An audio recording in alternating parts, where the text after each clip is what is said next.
The first day of 2018, and we get the best day of the college football season. Just hours from now, the college football playoff begins. Georgia and Oklahoma at the Rose Bowl in Pasadena. Defending champion Clemson taking on Alabama at the Sugar Bowl in New Orleans. And, of course, the winners will play for the national championship right here in Atlanta, where today we have one of the most intriguing matchups of the bowl season. Welcome to the 2018 Chick-fil-A Peach Bowl. And our matchup, the Auburn Tigers, led by Kerryon Johnson, the SEC Offensive Player of the Year. The Tigers, who, of course, handed Alabama and Georgia their only losses of the season before falling in the SEC title game on this very field. And UCF, their quest for perfection is one step from completion. Today, in Scott Frost's final game as the head coach of the Knights, they face their biggest challenge. And Happy New Year, everybody. Dave Fleming alongside Brock Hewitt. Allison Williams is with us as well. A great day of college football begins here in Atlanta. And, Brock, we have such a fascinating game. It's really my favorite kind of game because you got the true upstart. I mean, UCF, they are the upstart among the New Year's Six bowl game teams. And they have a chance not only to finish off what would be a perfect season for them, but to really test themselves against a powerhouse program in Auburn. And it started yesterday with you. You love the storylines of this because we all know it. We've all tried to beat the bully on the block, the big guy, or maybe fend off the guy that's not as big or talented. And we know both of these stories. And on top of it, Dave, we have some tremendous football. Just the conflict and contrast in styles, the tug of war that Auburn wants to play, the speed. They want to play tag to UCF. They want to get out in the open field. That sets up for a wonderful matchup as well. Yeah, so we got that aspect of it. Can UCF test themselves and prove themselves against an SEC powerhouse team? The other big storyline is their head coach, Scott Frost, who is UCF's head coach. He also, of course, is now Nebraska's head coach. He's been doing both jobs the last month, and we're all intrigued to see how it plays out. And you know what else he's been?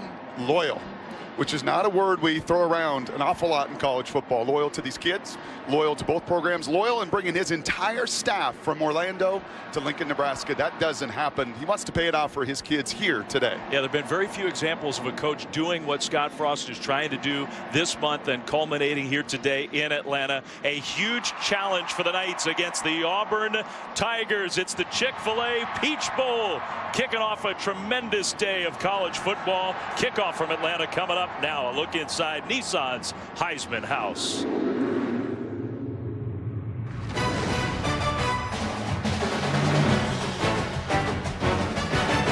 Tonight, the national championship will be decided. And we should have a great atmosphere here. UCF fans in huge numbers have come to Atlanta, and here come the Knights.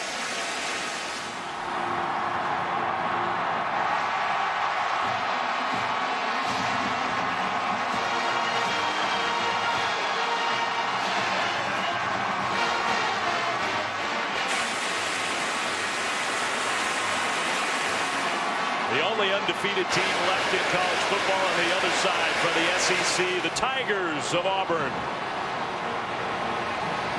Beat #1 Alabama, beat #1 Georgia in the regular season, lost on this field in the SEC championship game. Otherwise, they'd be getting ready for a semifinal matchup tonight. Gus Malzahn's team looking for a little redemption here back in Atlanta.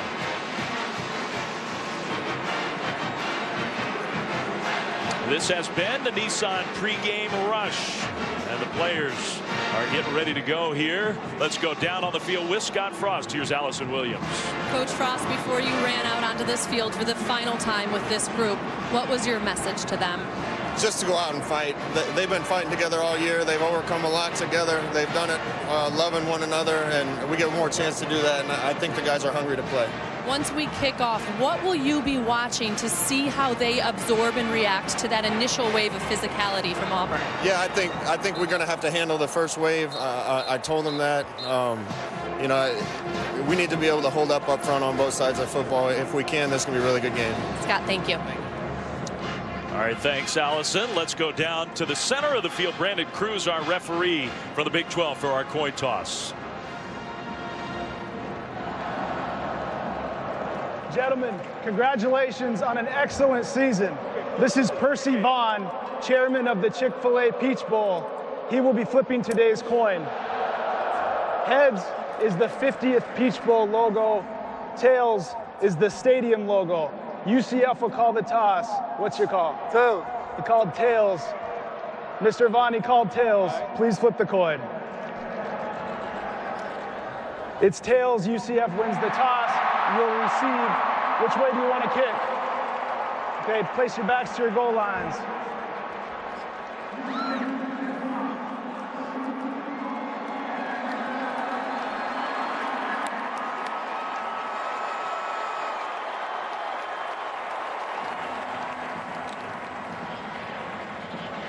Well, interesting. UCF wins the toss, and they want the ball. They want their offense on the field to start this game. We talked about Scott's challenging month, juggling both jobs. It's not been easy for the players at UCF either. For more on that, let's go back down to Allison. Yeah, Dave, they've really experienced an entire range of emotions over the last month, from the exuberance of winning the American Conference Championship to the disappointment of learning that their head coach would be leaving, and now the excitement of getting to play in this bowl game with Scott Frost on the sidelines leading them. And it's been most difficult for the young players. I talked to safety Trey Neal. He said, I've been through a coaching change before. I understand the business, but I had to explain to the young guys that this is what's best for coach. He's getting to return home to his alma mater in Nebraska. The quarterback, Mackenzie Milton, he's one of those guys that was recruited by Frost. He said it's tough because our relationship goes beyond football, but I understand his decision. And they all saw the sacrifice it took for Scott Frost to be able to coach them today. For that, they are all thankful and said, we love him no matter what. Can't wait to see how it plays out on this field where the national championship will be decided 1 week from tonight.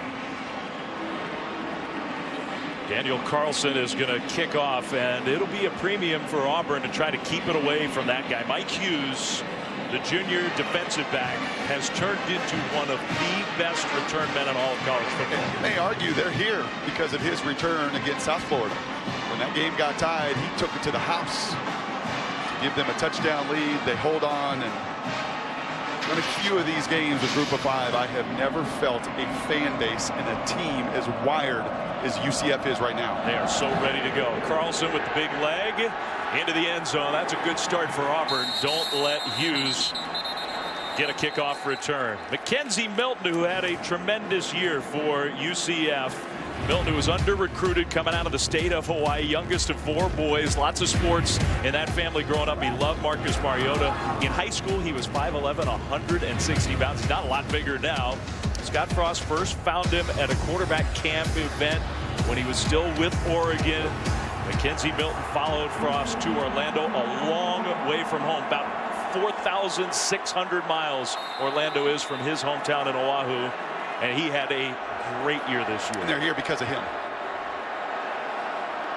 Only Baker Mayfield in college football better quarterback rating than Mackenzie Milton, who throws on first down. He was not quite accurate with his first pass of the day. It's incomplete, 2nd and 10.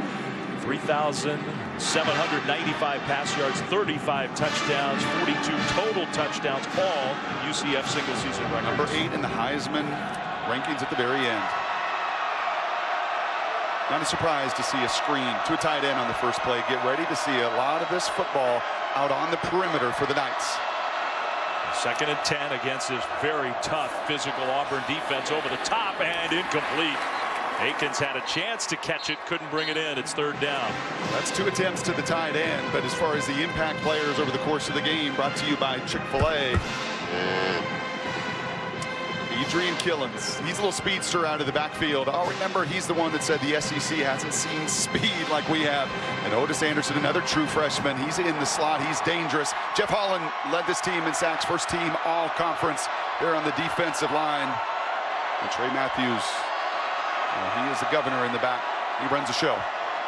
Auburn showing some pressure, but they back off on 3rd and 10, and good protection for Milton, who now is scrambling around. He does this very well. Kind of sidearm delivery, dangerous throw, incomplete. It's a 3 and out.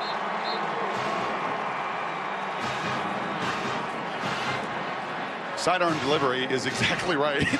He's an ultimate frisbee thrower, man. He is just a baller and a gamer. He loves Marcus Mariota. He's watched every one of his games growing up in Hawaii, and that is as good a protection as he could ever have in this game, but nobody open down the field. Even Steele playing some zone coverage there, nowhere for the slinger to put that one on somebody. Mac Loudermilk is the punter. Stephen Roberts back to receive. UCF commits a penalty, getting lined up for the punt. Offense, number 23, 5-yard penalty. It's 4th down. Little nervous energy. Milton completes about 70% of his passes. That first one he hits 99 out of 100 times. That little screen pass. Never been on this stage, never been in this moment. The team they're facing sure has. And you heard Scott Frost talking to Allison just a few minutes ago before kickoff about surviving the early parts of this game, just being in the game, and then he thinks his guys have a great chance of pressure on the punt. But Loudermilk got it off. No fair catch. Returnable. There is a penalty flag on the field. That speed and a huge block on the corner. The return out to the 43. We'll see about the penalty. I think it's against Auburn and against Loudermilk. This may be a huge swing. The punter sure thinks so. He's a big boy, Mac Loudermilk. Running into the kicker. Receiving team. 5-yard penalty from the previous spot. It's 4th down. So not the personal foul penalty, which would have been much different, just a running into the kicker. And the other bummer of not getting any yardage on that first possession. That's a good sell job. Yeah, that was definitely a running into the kicker, not a personal foul penalty. Despite the celebrations of Mac Loudermilk. Well, after the return, UCF, they're going to kick it again.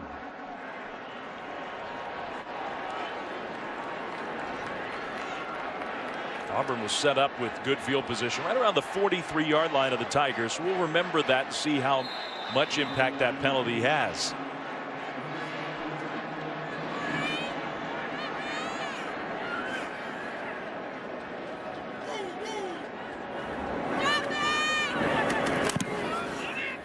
Kind of a line drive style punt that's going to hit the turf and work out very well for the Knights.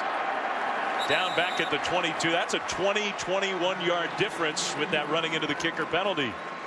And now the Auburn offense would come out on the field, and their quarterback, first year with the Tigers, Jarrett Stidham, who in his own way has a fascinating story. Jarrett Stidham was a great athlete growing up, number 2 ranked dual threat quarterback coming out of high school, went to Baylor initially and had some great moments as a young quarterback for Art Briles. Left the program, attended junior college, didn't play in junior college, worked out literally as a scout team quarterback with a high school to save an extra year of eligibility, and he's had a very fine first year with Auburn. And play fake on the first play of the game. Stidham was trying to go downfield. Instead, he goes down to the turf. A sack for UCF. How about this statement in the first 2-3 minutes of it? Good protection for UCF and a wonderful line stunt here in action. Better coverage down the field. Very few spots there for Stidham to go sticky in the coverage. This UCF team said enough of this conversation about the line of scrimmage. We can play tug of war too. Kerryon Johnson is in the backfield. He is healthy, and that's a difference maker for Auburn. Instead, they swing it out to the left side with a blocker in front, but well tackled in the open field for a short gain.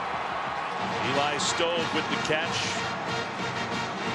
But Kyle Gibson, heck of a tackle.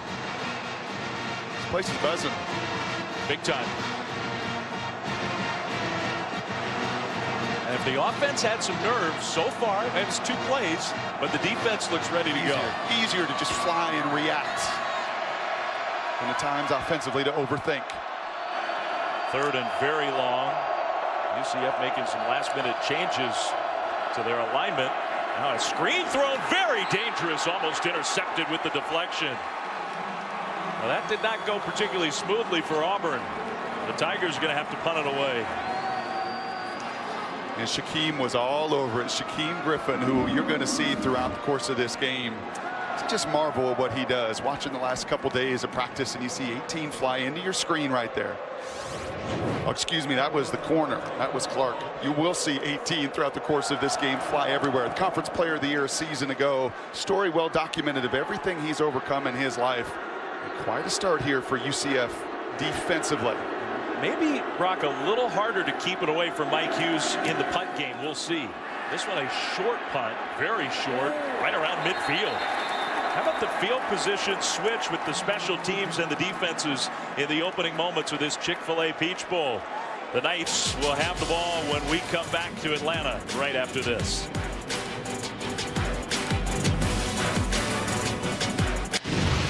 UCF quarterback Mackenzie Milton is a little baller. He's a gamer. He does whatever it takes. And at 5'10", he changes that release point quite a bit. Right, it will stand out to you today. The more tape I watched, the more I saw just a frisbee thrower doing whatever you've got to do to make it work, or that middle infielder that's just going to get it out of his hand as quickly as he can. How about this first third down?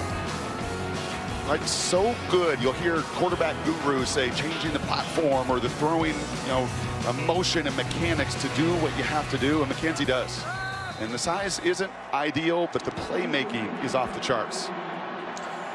Second possession now for Mackenzie Milton, the sophomore, true sophomore. Pressed into action last year, huge improvement this year. And a little jet sweep type action with the speed of Adrian Killens for a positive gain into Auburn territory. Killens, who very controversially had the comment leading into this game, I'm paraphrasing, but SEC football, they don't have a lot of speed, is kind of what he said, which I'm not sure I agree with that. Auburn's players definitely took note of that from Killens. He's got world-class speed. A track star in high school. And an all-conference running back for the Knights. He'll get a second touch in a row. Not much room there. Got a yard, maybe two. Driven to the turf.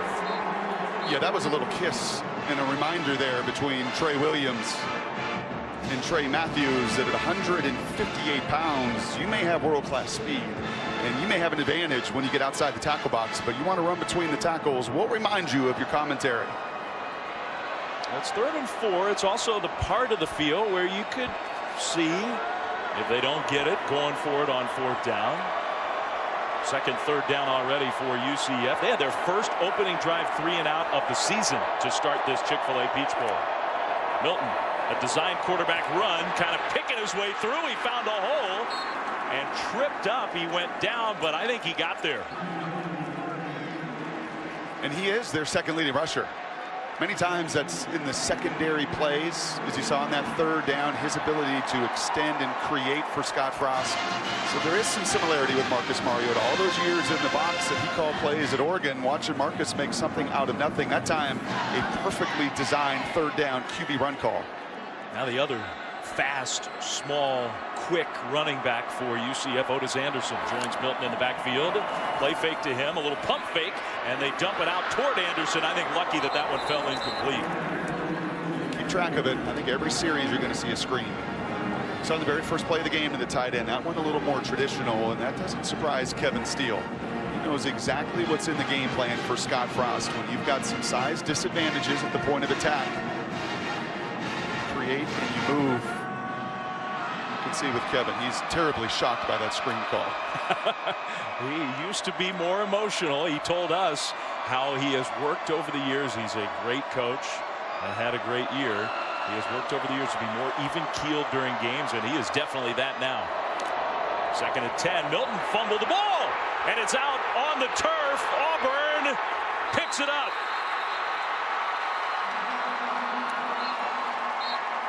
Ultimately, Deshaun Davis, the guy who came away with it. Milton just dropped the snap.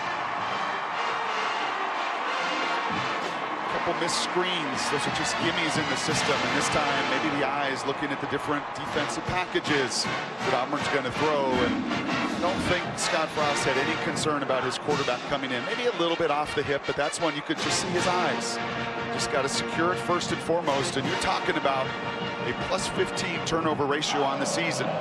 One of the very best in all of college football. Part of the reason UCF is here, Auburn just +1 on their side and now totally flipping that field position. And I tell you what, you watch that replay, he was standing, now he was down initially, but the ball was sitting there on the field. He stood up, scooped it up, and started running. Auburn's going to snap the ball. It's not going to matter. That one, I'm not sure it should have been blown dead. Kerryon Johnson will get his first carry. I don't know about that one. That feels like a break for UCF.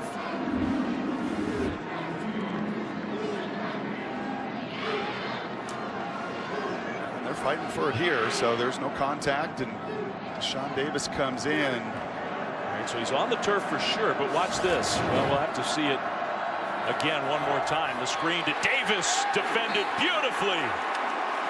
And there's the guy you're talking about, Shaquem Griffin.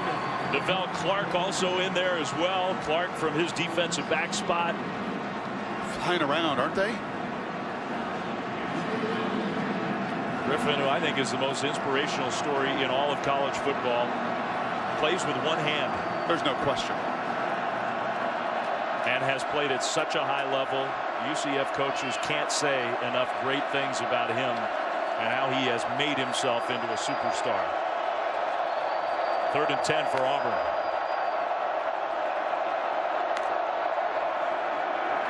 Griffin backed off with the pressure. Now Stidham dancing around, trying to look downfield, and hits his man. What a throw and catch for an Auburn first down. That's Nate Craig Myers. A little improv from Jared Stidham. Big time. Big time. And it's part of the reason they beat Alabama was his ability to extend plays. He doesn't look to run, but Stidham showing you his creativity as well. A quick snap. They like to go tempo after a big play. Johnson for a gain of maybe 3. Kerryon Johnson, the SEC Offensive Player of the Year, against Alabama, against Georgia at home. Tremendous games. He was banged up in the SEC championship game. Did not play well, didn't play much. And Auburn's offense against Georgia in that rematch was totally different because of it.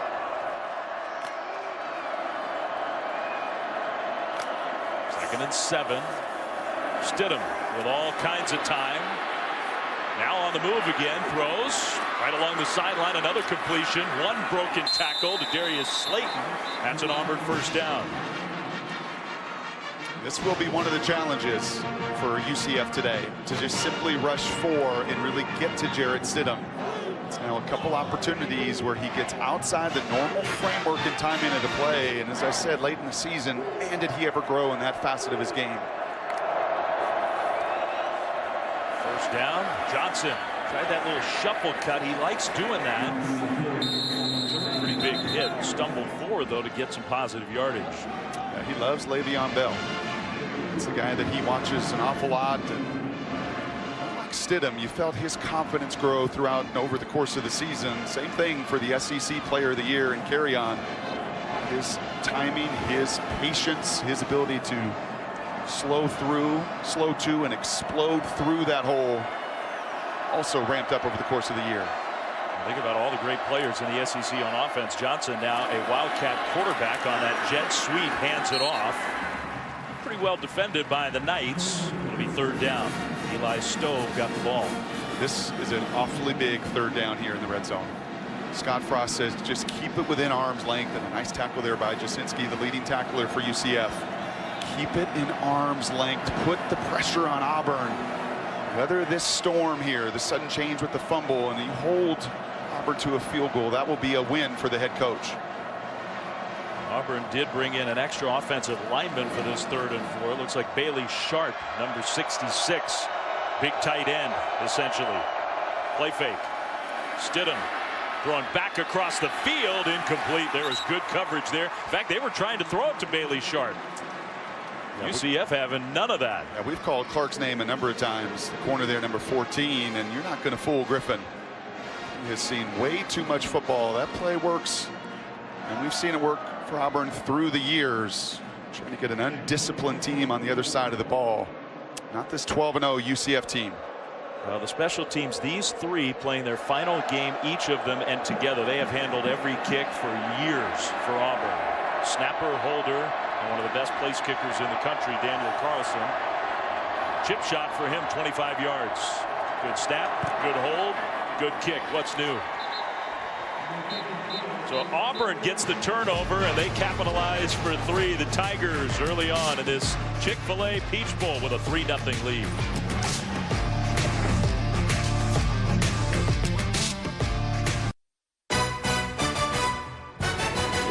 The Chick-fil-A Peach Bowl, brought to you by Chick-fil-A. Party season is Chick-fil-A catering season. Order now.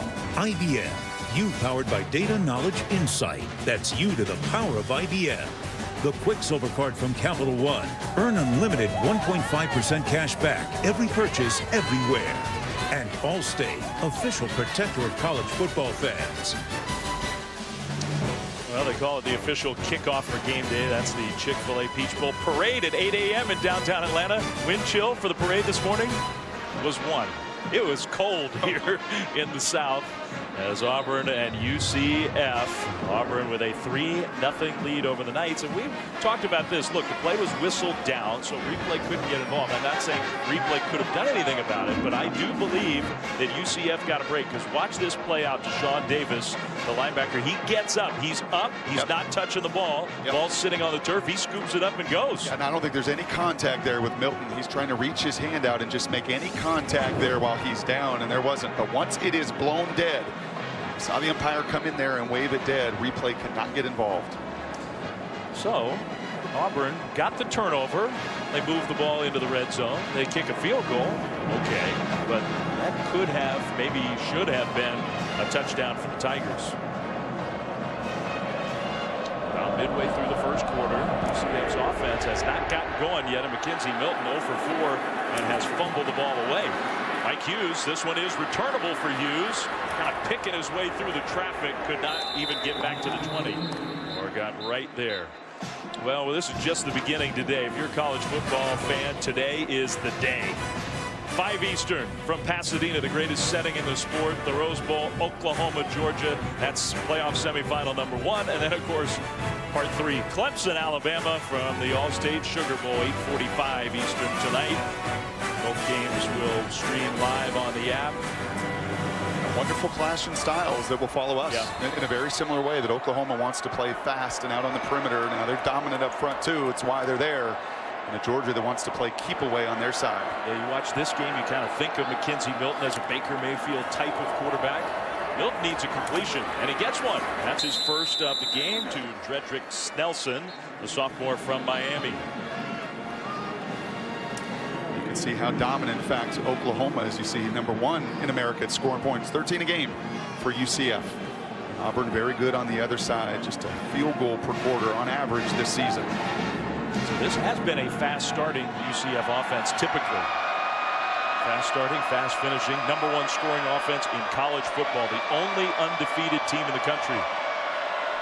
Trying to stay that way, down 3-0. On second down, Milton, that one, he had a wide open target, Otis Anderson, and he just missed him. Yeah, this is not what you saw the last couple weeks. You can see just there a little body language from Mackenzie. Like, gosh, these are gimmies. I don't miss these.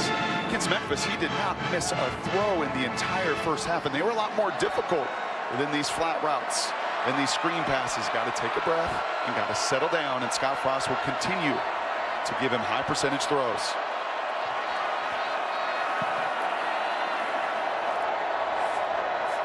Third down, he slings that one into traffic, and it's incomplete. Trying to hit Snelson again. The Auburn defense was right there. I have so much respect for Kevin Steele. He's done this so long. That's enough of a pocket, and once again, you see that little slingshot throw, but there was no intimidation and no fear from the defensive coordinator. He knows, Kevin Steele does, what he's got from a speed perspective there, and a wonderful play by Jeremiah Denson in the flat. He knows when a quarterback's struggling, he's anticipating that throw from Frost. He knows he wants to get his quarterback going. Nickelback Denson all over it. Think about the guys Kevin Steele has coached with, from Johnny Majors, Bobby Bowden, Nick Saban, Tom Osborne, Les Miles. It's like a walking history of college football. The punt was muffed, and going backwards, Stephen Roberts, way backwards inside the 20. Well, special teams haven't been real special for Auburn so far. We'll be back here to Atlanta after this. The Tigers with an early 3-0 lead.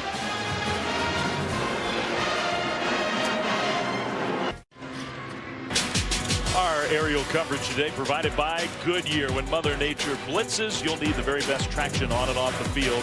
You'll need weather ready. Goodyear, more driven. This brand new Mercedes-Benz Stadium with the remnants of the old Georgia Dome right next door. The Auburn Tigers, who have played so often over the years in this great city, back in Atlanta where they lost the SEC championship game. Coach Stidham in the offense. Auburn leads 3-0. Dave Fleming, Brock Hewitt, Allison Williams. They give it on the right side. And a nice positive game to Cam Martin. Let's go down to the field and Allison Williams. Hey there, Dave. I've been keeping an eye on this UCF defense because a big question for them was how they would absorb those initial collisions with Auburn. And so far, they have remained hyped with that first 3 and out, forcing the field goal. Their confidence is rising. They have belief that they could play with Auburn coming into this game, and it's growing as they go. Stidham again on the move. He's been going left to right all throughout this first quarter. Hits his target Slayton on the run. Short of the first down mark. That's because that initial progression, that first read, Gus Malzahn and his system there with Chip Lindsey tries to build up those first reads. They've been taken away. The benefit of having a month and watch the quick snap here right out of the quick huddle. A couple plays without the SEC Offensive Player of the Year, Kerryon Johnson. Now on the field from under center. They'll give it to Johnson, and Johnson will bounce outside and get the first down. He'll go down across the 30 out close to the 33-yard line. First down Auburn. And that's all Kerryon. Pretty representative there of why he was the Conference Player of the Year. Stopped right there at the point of attack on the power play. He's got the vision and the patience to get it done. And they'll hand it off to Johnson, this time into the open field, and gets tripped up. Hits the turf. The ball comes out. He was down. Mike Hughes saved what could have been an even bigger gain, and who knows, maybe a touchdown. Go with the quick tempo again and give it right back to their star running back. Close to midfield, stops short, gain of 3. This is a little of the concern if you're UCF. You don't have as much depth in your front defensively. You do not want to get into a game where Auburn starts to pick their tempo up and just runs it right at you. You'd much rather see them try to spray it all over the field. And one other thing to keep a little eye on is watch the depth relationship quarterback and running back. This time Stidham rushes up again under center, fakes that end around. Stidham slips and goes down. That was set up, I think, for a deep ball, and Stidham was a good deep ball thrower. Just didn't have an open target. It sure was. And again, that's the discipline in the back end of this UCF defense. Not overwhelming, but they're very sound in what they do.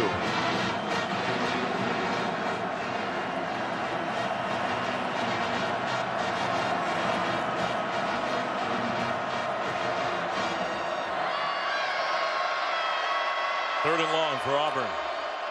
And a false start. That was Austin Golson, the left tackle. False start.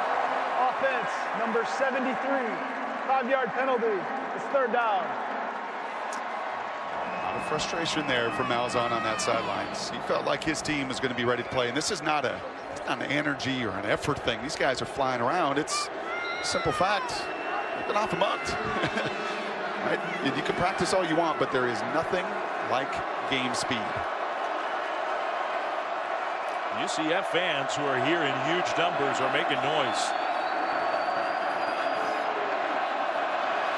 It's been totally easy for Auburn to communicate.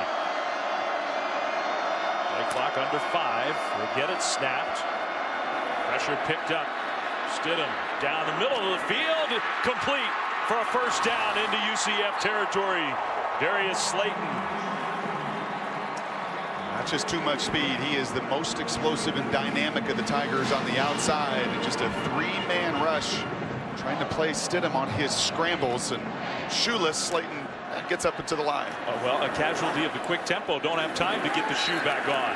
Stidham faked it to Johnson. I guess sometimes you hurt yourself if you go so up tempo. Slayton signaling to the sideline that I'm playing with one cleat. Yes, somebody else help me out. I may jump 43 inches in the vert and run 4.4, but I'm gonna have both cleats on to get it done. He is a guy. He had that 24-yard reception for the first down. That's his season average per catch. Big play target. See if the pit crew can get him a tire change as fast as possible. 2nd and 11. Pressure comes. Stidham on the move. He does have athleticism. Got a couple of yards. Avoided the sack. Shaquem Griffin thinking he should have had him. He is so elusive. 5.5 sacks, the leader. Look at him. Look at him duck underneath that block from Golson. He is undersized. but there is nobody that plays harder in college football. Nobody. And that's not hyperbole. That's watching the game tape. That's hearing from the coaches. Remarkable story. Another 3rd and long for Auburn. Just converted one a moment ago. Stidham will convert another one. That's a catch and an Auburn first down. That's Marquise McLean, and he's in there for Slayton. And this is just a well-timed little outbreaking comeback route. Put right in the spot where Stidham wants it. Well, Slayton got the cleat back on. He's back in the game. Third down conversion for Auburn on this drive alone. This will be the 11th play of the drive. This will be a run more than likely. Johnson in the backfield. Tigers already with a 3-0 lead.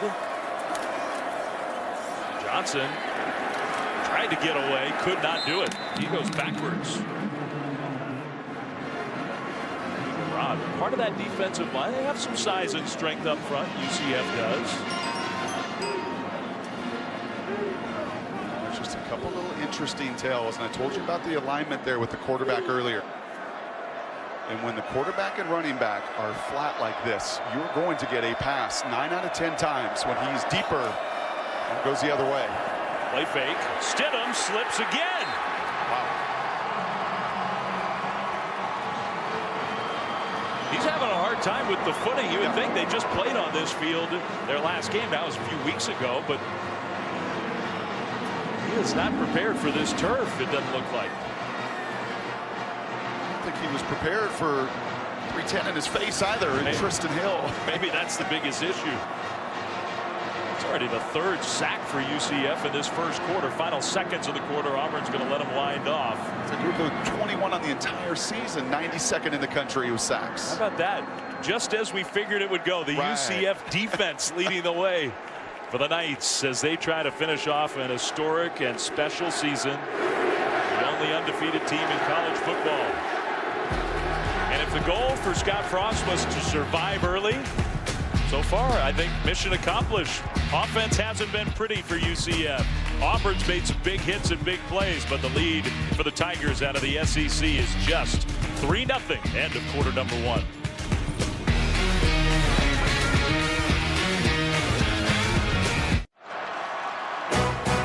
This is the Chick-fil-A Peach Bowl. On New Year's Day, it's 2018. And what a day for college football fans everywhere inside Mercedes-Benz Stadium. 3rd and very long for Auburn as we start the second quarter. The Tigers, 7th ranked team in the country against undefeated number 12 UCF. With a 3-0 lead, they have converted 3rd and longs on this drive. Setting up a screen. They get it to Slayton, but that one was read well. Slayton gets into long field goal range. Remember, Auburn's got a field goal kicker who's got tremendous range and leg strength, and that's what Auburn's going to do, try a long field goal. Yeah, Carlson 13-20 in his career, 50+. Had a 25-yarder to give Auburn the first points of this Chick-fil-A Peach Bowl. Now the senior kicking for the final time in that Auburn uniform. He's been a weapon for 4 years in a row. 53-yard try on the turf indoors. Kick is up and it is pushed. No good.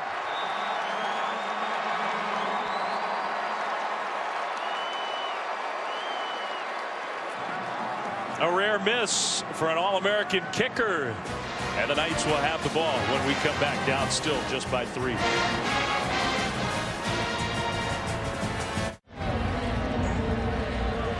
Back here in Atlanta, where Auburn leads UCF 3-0 early in the second quarter of this Chick-fil-A Peach Bowl. Part of the intrigue of this game, Scott Frost coaching his final game with UCF off to Nebraska, and the Knights have hired a new coach, and he's with us here. Dave Fleming, Brock Hewitt, and Josh Heupel. Congratulations, Josh, on your new job coming from Missouri, offensive coordinator. Heck of a couple of years with the Tigers in the SEC.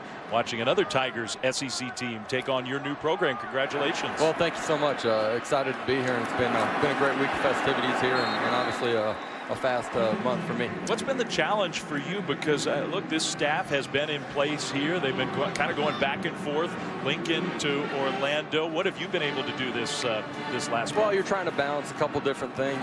You know, get to know your current players on your roster, recruit. You know, for the recruiting period that just happened, and then into January, and then you know, at the same time hire your staff, and so you know, those are the three things that we've been trying to balance, and obviously getting to enjoy a great game here today. What about the personnel that you're going to inherit, Mackenzie Milton and company? What do you feel about, especially on the offensive side? Yeah, special player. A lot of great young players that are inside of our program, and got to continue to add to that with our recruiting cycle here in January. But excited about the kids that are coming back. You've been around these big stages before, back in the day. What are you seeing here in the first 15+ minutes? #1 scoring offense in America. Having a tough time getting it going. Yeah, obviously Auburn's great on the defensive side of the ball. They cause problems on the up front with their big physical fast guys that can get to the quarterback, and you know, great skill players on the outside. But sometimes in a bowl game scenario, I think your offense has to find itself and get itself in rhythm after a long layoff as well. That was a big penalty. Milton, who can run, will get the first down, diving out toward midfield. Mackenzie Milton, maybe that'll help him get into a rhythm. Well, we're going to let you go enjoy this game. We just wanted to say hi, congratulate you on the new job, welcome you to UCF, and we look forward to seeing you down the road. All right, appreciate it, guys. Thanks, Josh. Josh Heupel, the new head coach for the Knights. Quick tempo, and Killens with that speed into the open field, and maybe Josh Heupel will be a good luck charm for his new program, because last two plays, two of the most productive of the game so far. Well, and you nailed it. Sometimes just a scramble and seeing those chains move, that's the best thing for a quarterback to get into rhythm. Play fake. Milton throws on the run, and that's his best delivery for a first down. Upfield inside the Auburn 40. Frederick Snelson had a big American Conference Championship game against Memphis. They want to go fast, but this is another shoe problem. Got to get the cleat tied. Milton tied it as fast as he could. Now he's ready to go. Another play action. Downfield, incomplete. Trying to hit Marlon Williams, the true freshman from Mobile, Alabama. And the true freshman there may have seen that single safety and just slowed down a tad. Milton does not miss many of those shots. They're 70% on the season. Conference Player of the Year. He's putting together his best drive, and this is exactly the rhythm that Heupel was talking about, that it can take a little bit of time after a layoff. 2nd and 10. Milton, shoulder fake, now looking the other direction, just grounds it. He had a target. Now a penalty flag is thrown, and I wonder whether Otis Anderson was just flat out tackled by the defense. Scott Frost is upset. There was a receiver right there. You can't call it intentional grounding, can you? No, he certainly was throwing that screen. That's now the 4th different screen, and Scott Frost given an earful. I think exactly to your point. It looked to me Otis Anderson was on the ground, but it looked like he was right there. He's going to be the back, and you've seen a variety of different screens, inside, outside. He just got out and out tackled by Derek Brown. There's no foul on the play for defensive holding. The running back was faked to and is legal to grab a simulated ball carrier. It's 3rd down. Okay, so that's a good explanation from our referee. Once you play fake, you can grab a guy even if he didn't actually have it. Well, where was the fake? Good explanation, not reality. Well, that is what Scott Frost is furious about. Well, that's just making something up. That did not happen. And that should not happen. I don't blame UCF fans for being upset. Now 3rd and 10. UCF's offense going to take a little extra time trying to get organized. They do not have the long field goal game typically that Auburn does. Play clock is down to 8. Still not set, and UCF, with all the emotion, I think, of that call, they have to call the timeout. This will be twofold, not only because the play clock is down, but I assure you he's going to get and want a different explanation than what we just heard from the White Hat. All right, enjoy the college football today, and then on Wednesday, an NBA doubleheader. 2 best teams in the East, Cavs, Celtics, 8 Eastern, Thunder, Lakers, 10:30 Eastern Wednesday, right here on ESPN. It'll stream live on the app. Scott has calmed down a little bit, Yeah, I hope those Zebras said, hey, the contact was behind the line of scrimmage where that is allowed. I hope they clarified that point It was a bad explanation. Yes. Maybe not a bad no call. 3rd and 10. Milton, design run with a blocker out in front. Milton's going to get the first down and more. Down the sideline inside the 20.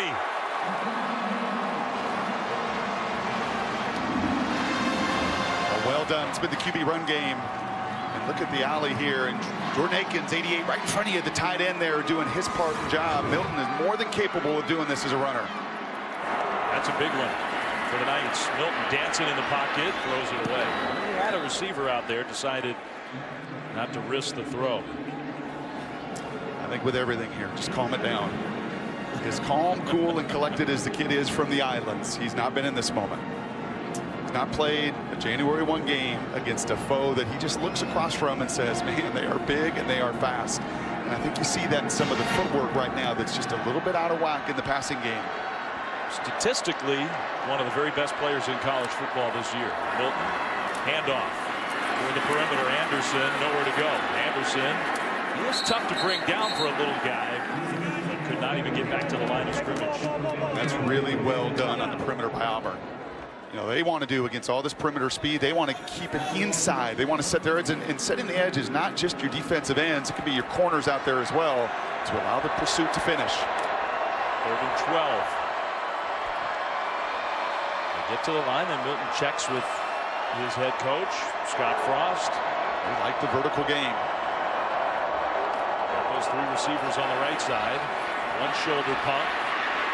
Milton going the wrong way. And again, he's just got to throw it away. Well defended by Auburn. Got trying a little double move there. And you've seen it on both sides. Auburn did it likewise in that same end zone, trying to do a throwback with Stidham to the tight end. Well played by the defense. All eyes. Having that eye discipline you hear about. Scott Frost still mad about that call. He did not like any of the explanations that came his way. This will be about a 33-yard field goal try for Matthew Wright. Not as explosive with the leg as Daniel Carlson, but mostly he's been reliable from the left hash. Kick is up, and it is good. And UCF has tied this game with the field goal. Scott Frost still with that look on his face. He and UCF tied with Auburn 3-3.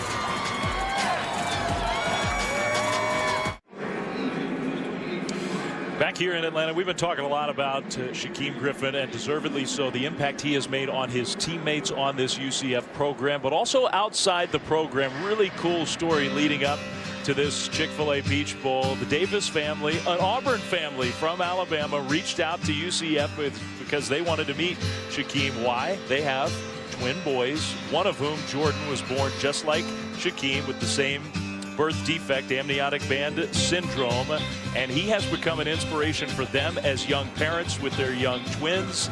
Even though they're rooting for Auburn today, they are here and they are definitely pulling for number 18. It's just amazing how many different ways Shaquem Griffin has touched people all around this sport and out, and they're the twins.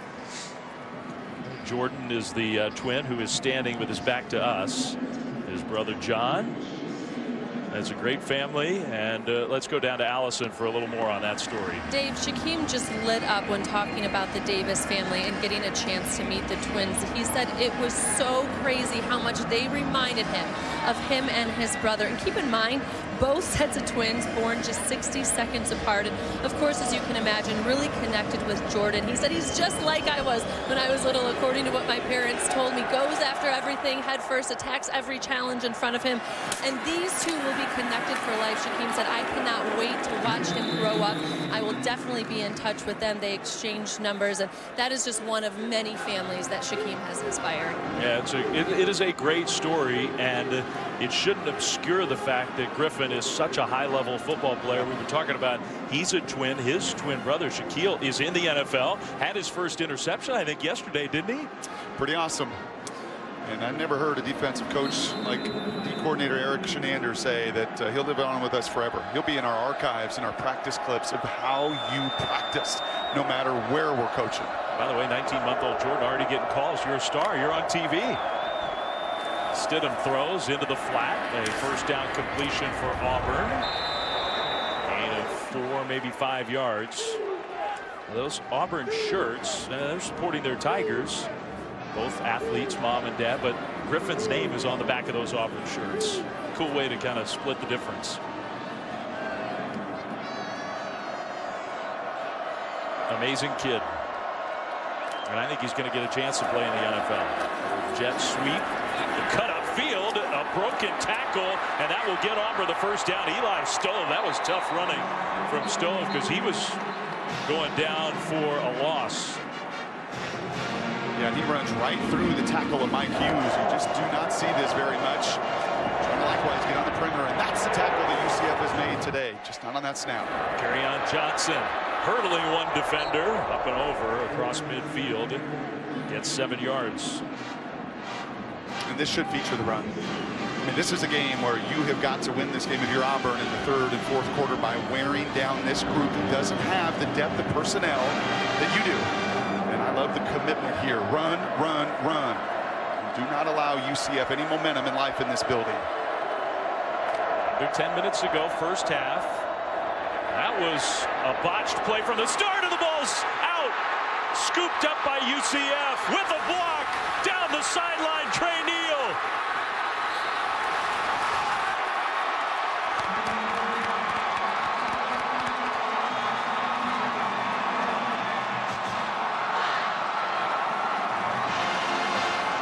It's been a problem for Jarrett Stidham putting the ball on the ground.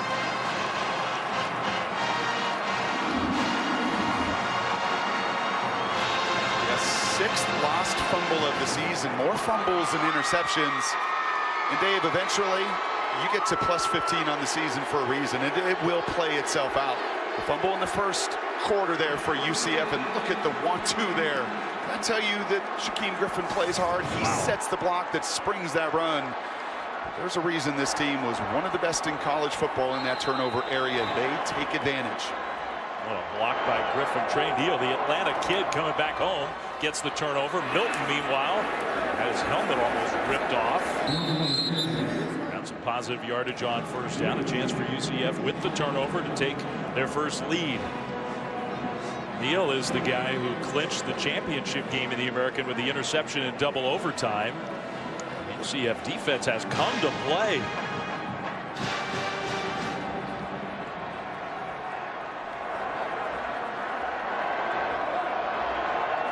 Tillins in the backfield alongside Milton.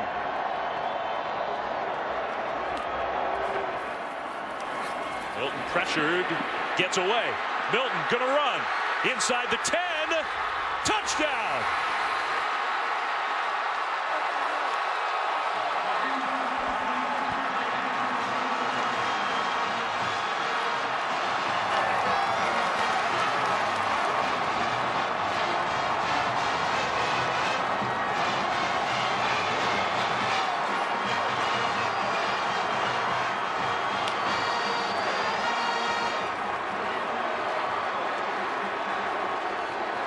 Didn't take them long to turn that turnover into their first trip to the end zone in this game. Auburn fans are worried. Extra point is good. It's 10-3 UCF.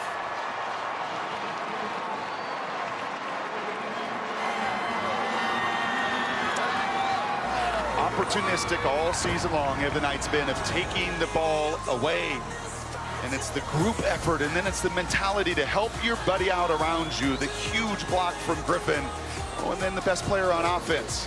He may not be getting many touches, but look at the wide receiver blocking down the field to set his buddy up for 6.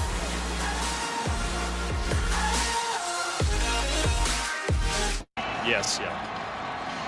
Well, I think the Davis family had a little mixed emotions going right now with the twins, Jordan and John, and their affection and love for Shaquem Griffin of UCF. Pulling for Auburn, but number 18 has come to play today in this Chick-fil-A Peach Bowl. And the Knights have their first lead, capitalizing on a turnover in the end zone for the first time. 10-3 UCF. Kick return set up out across the 25. Here comes a penalty flag from behind. Kind of late, but it's on the field. And you always assume these are against the return team.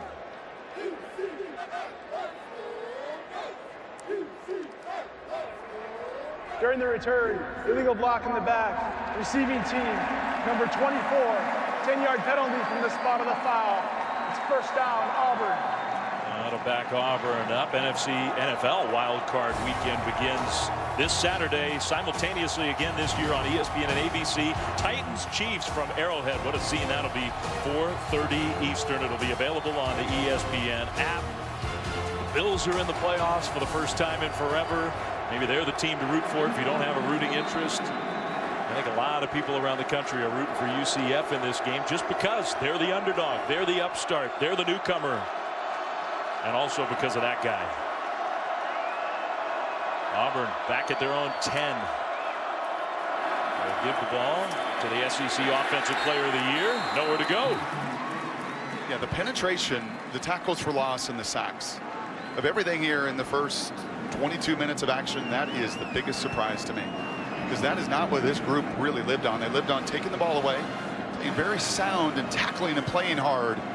This was a group that didn't live on the other side of the line of scrimmage, and they are tonight. That's 2nd and 8 for Auburn. Johnson on Stidham's left side. Quick release out into the open field, and that's a first down Auburn. Outside the 25-yard line, Nate Craig Myers with the catch. That gives the Tigers a little breathing room.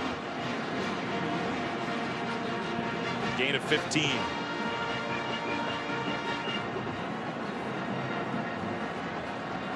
Stidham's 10 of 12, 94 yards. Johnson gets the ball from Stidham. Got a couple. Yeah, you look at it. In fact, both QBs have thrown it 12 times. Stidham's 10 of 12, tremendous efficiency.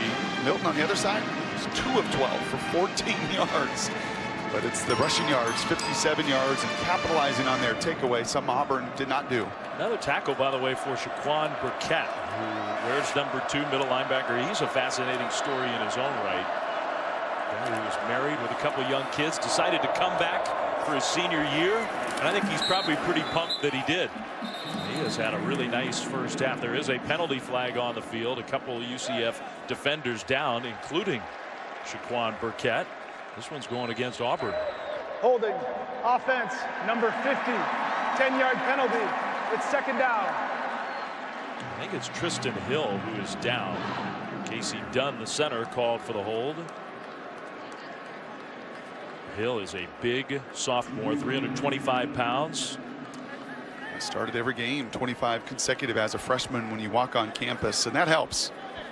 A group of 5 team, you need to have, and you play that odd front as they do, you've got to have some beef in the middle. Hard in the supply chain to always find quality D linemen. Pittman next to him, first team all conference. Tristan, second team. Not a surprise to win your conference, to go undefeated. You need those big fellas. They don't have as many of them as the guys on the other side. But Tristan, Pittman, Garrod have done their part. Yeah, they need those top line players. You're right. They don't have the depth. If they lose Hill, that's a big loss. It's a good sign that he gets up and walks off the field. And there's no question there for Scott Frost. You take him backwards. Could have been 3rd and 3 or 4. You don't want any part of that. You want to get Auburn into those one-dimensional situations, into that throwing game, and allow Griffin and crew and some of the exotic blitzes that they do have to get after. And you see our guy once again. Auburn's controlled the time of possession, just not a lot to show for it. Only the 3 points here in the first half. Griffin gets right into the backfield, and he gets Stidham down. Well, I showed you earlier his ability to leverage and to dip and get underneath. This is all about quickness. And this is why the guys at the next level will not doubt him. But you cannot doubt the productivity. And look at the jump move here, the big tackle. He's given up 100 pounds on Darius James. And he showed him the duck and under move, and that time the inside move, the quickness. And the kiddo's liking it, saying, "It's my guy." 3rd and 28. They're going to hand the ball off. Kerryon Johnson gets what he can, but UCF, and now more penalty flags after the play. Pushing and shoving. Fullback Chandler Cox right in the middle of it. Trey Neal. I think Auburn hit somebody late. I think Auburn is frustrated. They are. if this is against Auburn, they're going to have to punt the ball away from their end zone. Listen to this place.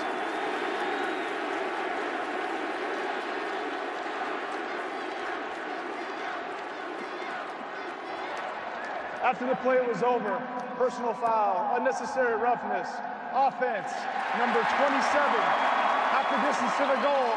It'll be 4th down. I think you said it. They are not happy with the way this game is going. Nope.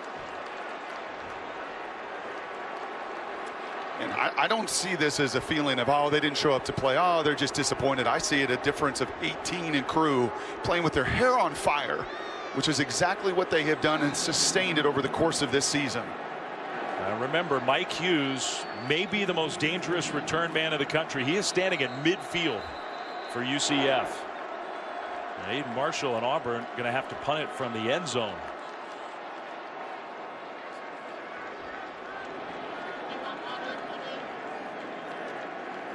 Hughes has 1 punt return TD, 2 kickoff return touchdowns on the season. He also has returned an interception for a touchdown. The guy knows how to get into the end zone, and he wants the ball.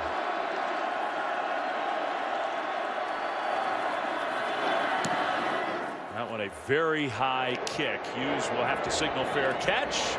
UCF will take it though. Don't tell me what I can't do. Let me show you what I can do. I could be the most dominant player on the field right now with one hand.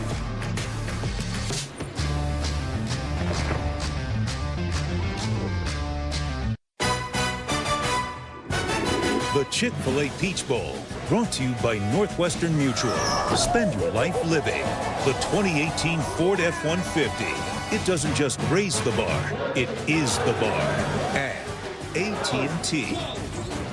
The competition between the teams before the game, go-karting, basketball, they played Family Feud against one another. Auburn did end up edging out UCF for their sort of pregame championship belt. Now on the field, UCF has kind of taken control of this game. First down after the punt and the fair catch right near midfield. Otis Anderson with the carry for a couple of yards. It's 23 plays now, and that is just the 5th. Excuse me, the 26th play, and just the 5th between the tackles for the Knights. Just enough to keep that defense honest so they can push the ball to the perimeter. Kenzie Milton, who's been getting it done on the ground, fakes that little fly sweep. He wants to go deep across the middle, and he has it knocked away. Marlon Williams had his hands on it. Good play by Stephen Roberts. That would have been a big gain. That is a tough throw. That is a little play action getting on the perimeter. It's flat, it's cross, and that's all the way back across the field. And that's wonderfully done by Roberts, the safety, the senior that sneaks his hand in there on the true freshman that's got to learn that, man, guys are going to be flying on this field around me, and I've got to secure that catch, because that was the best throw of the day for Milton. 3rd and 8. Now the Auburn fans getting loud.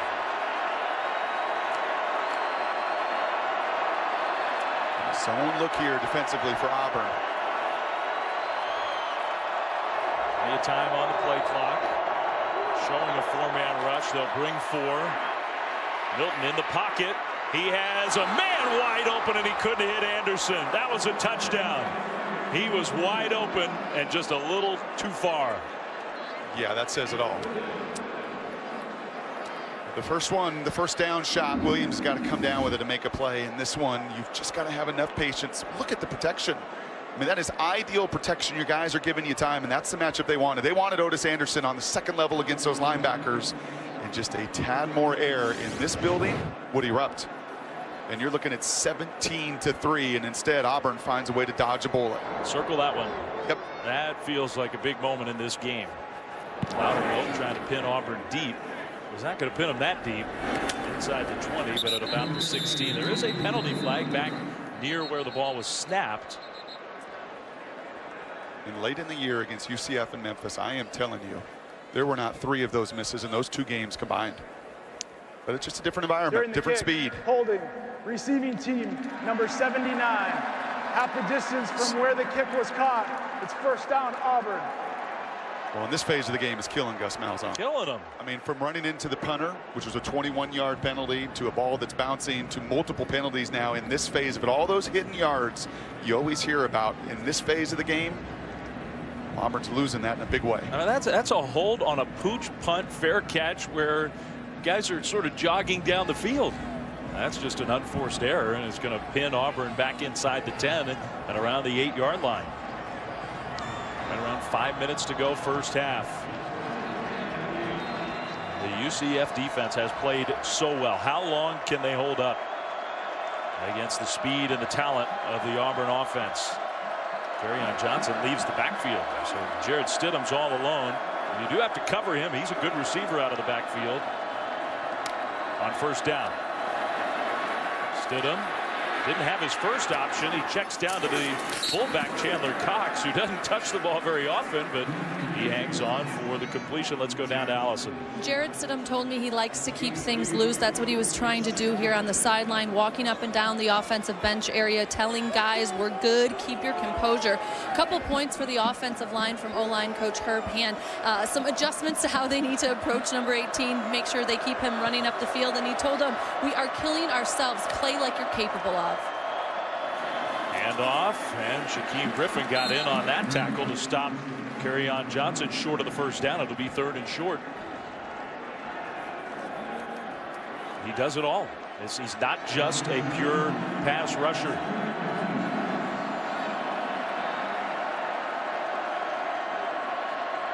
3rd and 2. Auburn substituting, so they got to give UCF a chance to get their personnel set up. Johnson is in the game, and it looks like he's going to take the direct snap. I love this Wildcat type formation. He will fake it, keep it. Johnson, I don't think so. Close, and maybe with that spot, maybe falling over the pile there, he might have gotten it. I think it was that last little reach, and that football in the right arm as he is reaching over. Yeah, I think you're right. He just fell forward and reached enough to get it. First down, Auburn. And there should be no panic, and there won't be from Stidham. There was no flinching in the Iron Bowl. He's been in big moments all season long. And he's sitting at it looking, going, gosh, I'm 11 of 13. I'm in good rhythm. Right, I'm finding rhythm, unlike my competitor on the other sidelines who has just missed some shots and isn't in any passing rhythm at 2 of 14. There will be no panic, no flinch from Stidham. Well, they are going to take a look at the spot, so we'll get a chance to look at it ourselves, see if they got it right. Needs to get outside that 18. Did he stay up? I think they got the spot mostly right. That elbow went down, but the nose of the football, again, that yellow line's not official. But I think falling forward there, I think they got it mostly right.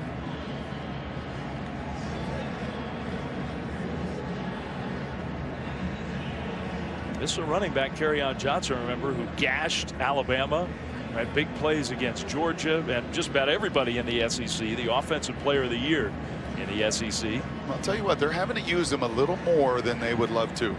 Chip Lindsey was saying to us in our meeting yesterday, we'd like to keep his touches less than 20 before the 4th quarter. And right now that is 13 carries for Kerryon. They really want to limit it.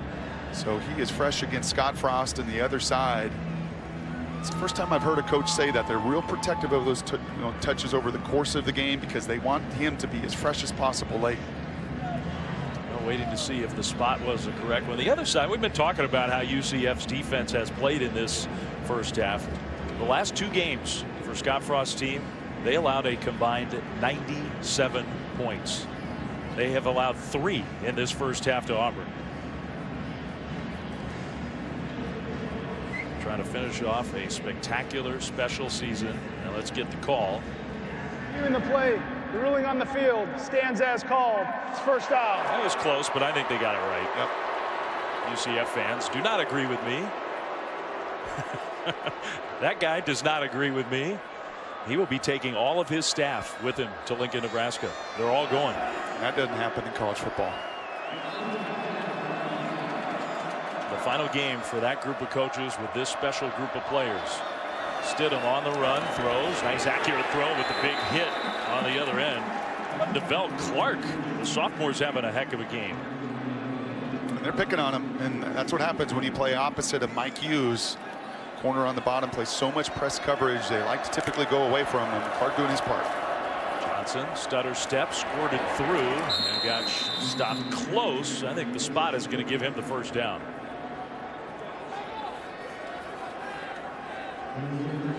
Under 3.5 to go first half. Auburn, they got plenty of time, plus they have all their timeouts.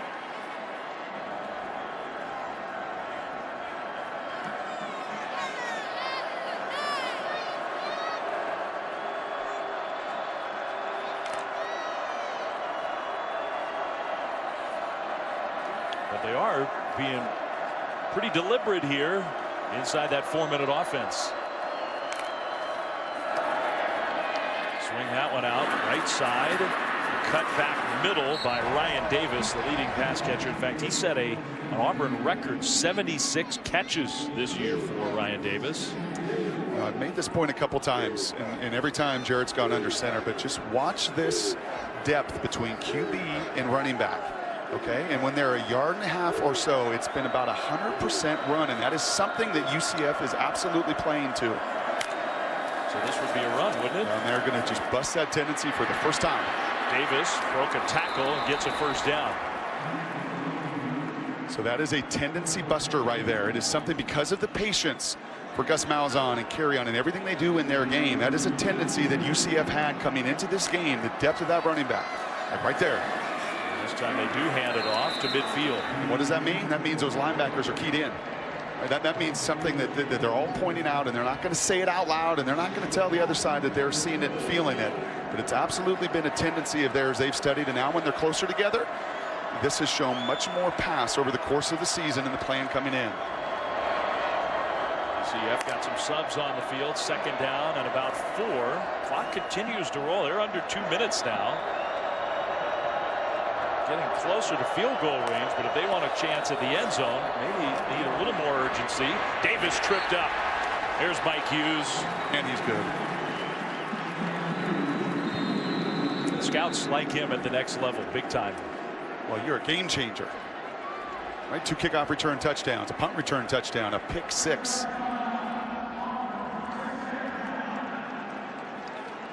Auburn did take the timeout with 3rd and 4 coming up. 1:32 to go in this first half. They've taken a long time to get just to midfield, so they'll talk it over on both sides ahead of this 3rd down play.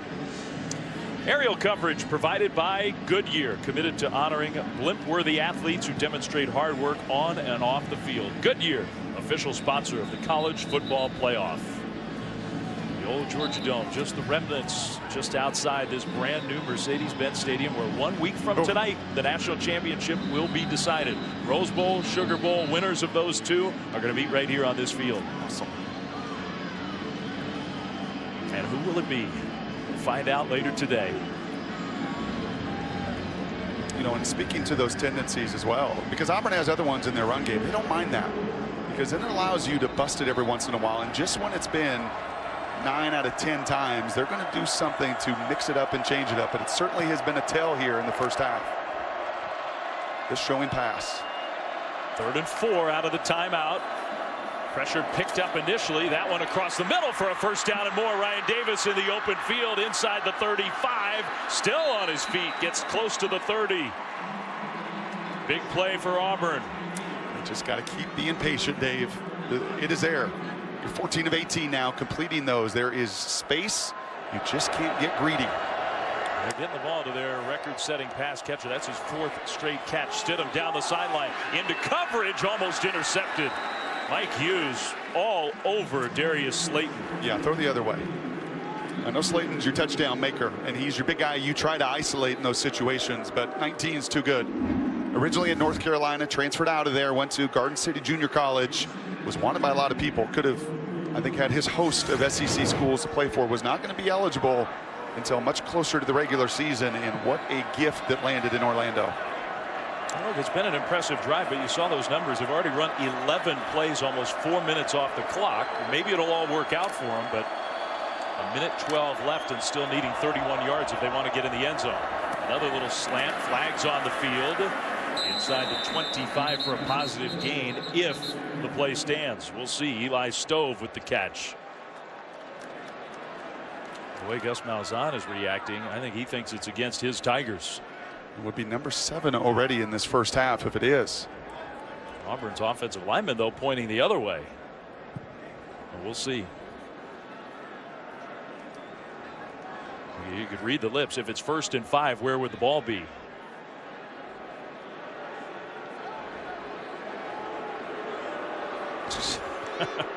What a look from the UCF head coach. They are doing a lot of talking.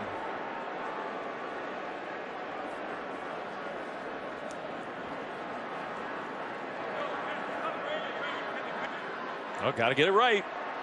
Okay, we were almost ready. You could hear the microphone. Brandon, no, wait.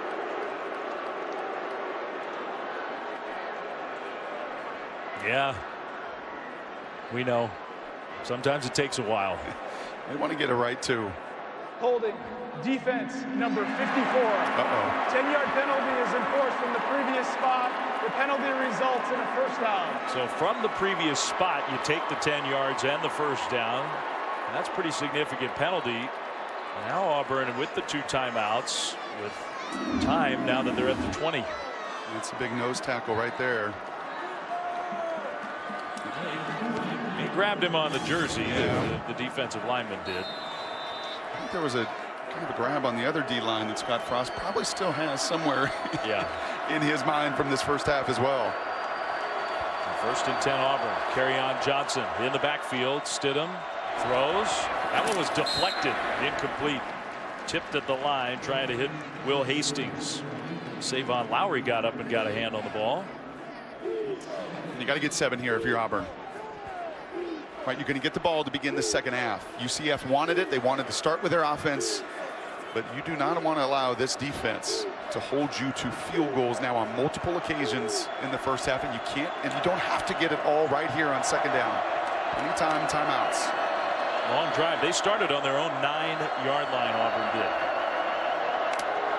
A minute, 2 seconds to go until halftime. Stidham throws. Incomplete. Trying to hit Davis. It'll be 3rd down. That's one of his rare misses. And this is a great chess match right here. What are you going to do with Shaquem Griffin blitz-wise? Are you going to play a little coverage here? You've rushed 3. You've thrown just about everything at Jarrett Stidham.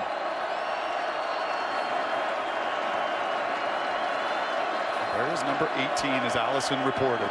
Big conversation on that sidelines to figure out where that difference maker is. He almost like he tries to hide before the play starts. Out on the right side, just a pure pass rush from him, and he and his teammates get there. Back to the 30.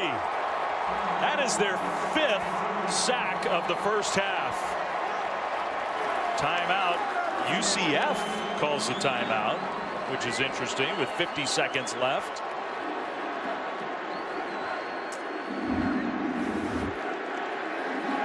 Can I remind you again, 21 on the entire season? And look at big Braden Smith. That doesn't happen. That is the most powerful offensive lineman. Braden Smith right there, the right guard. He is driven backwards, and it's an ideal rush. You're squeezing from the outside. You've got no room to step up. You're suffocated in that pocket. I'm sure Auburn fans are like, man, this feels like Clemson a little bit when they sacked you 11 times to begin the year. Thought you'd figured that riddle out a little bit. And I certainly did not anticipate the Knights being able to really impose their will from a pass rush standpoint, something they've not done largely all season long. Now Daniel Carlson will be out to try his 3rd field goal of this first half. He's 1 for 2, missed one from 53. This one 47 yards, middle of the field. You expect him to make these with his leg and accuracy.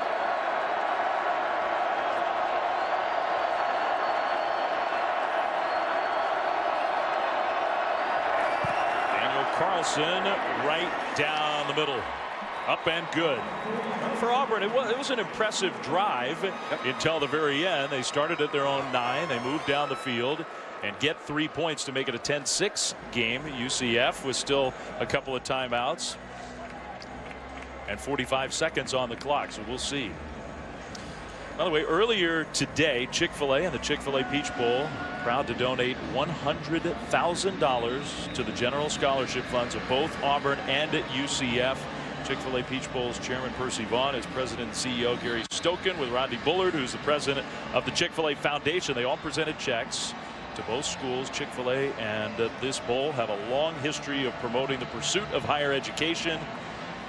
In 2017 alone, as we look back on 2017, on the first day of the new year, they awarded over $10 million in scholarships and charitable donations thanks to them. It's awesome.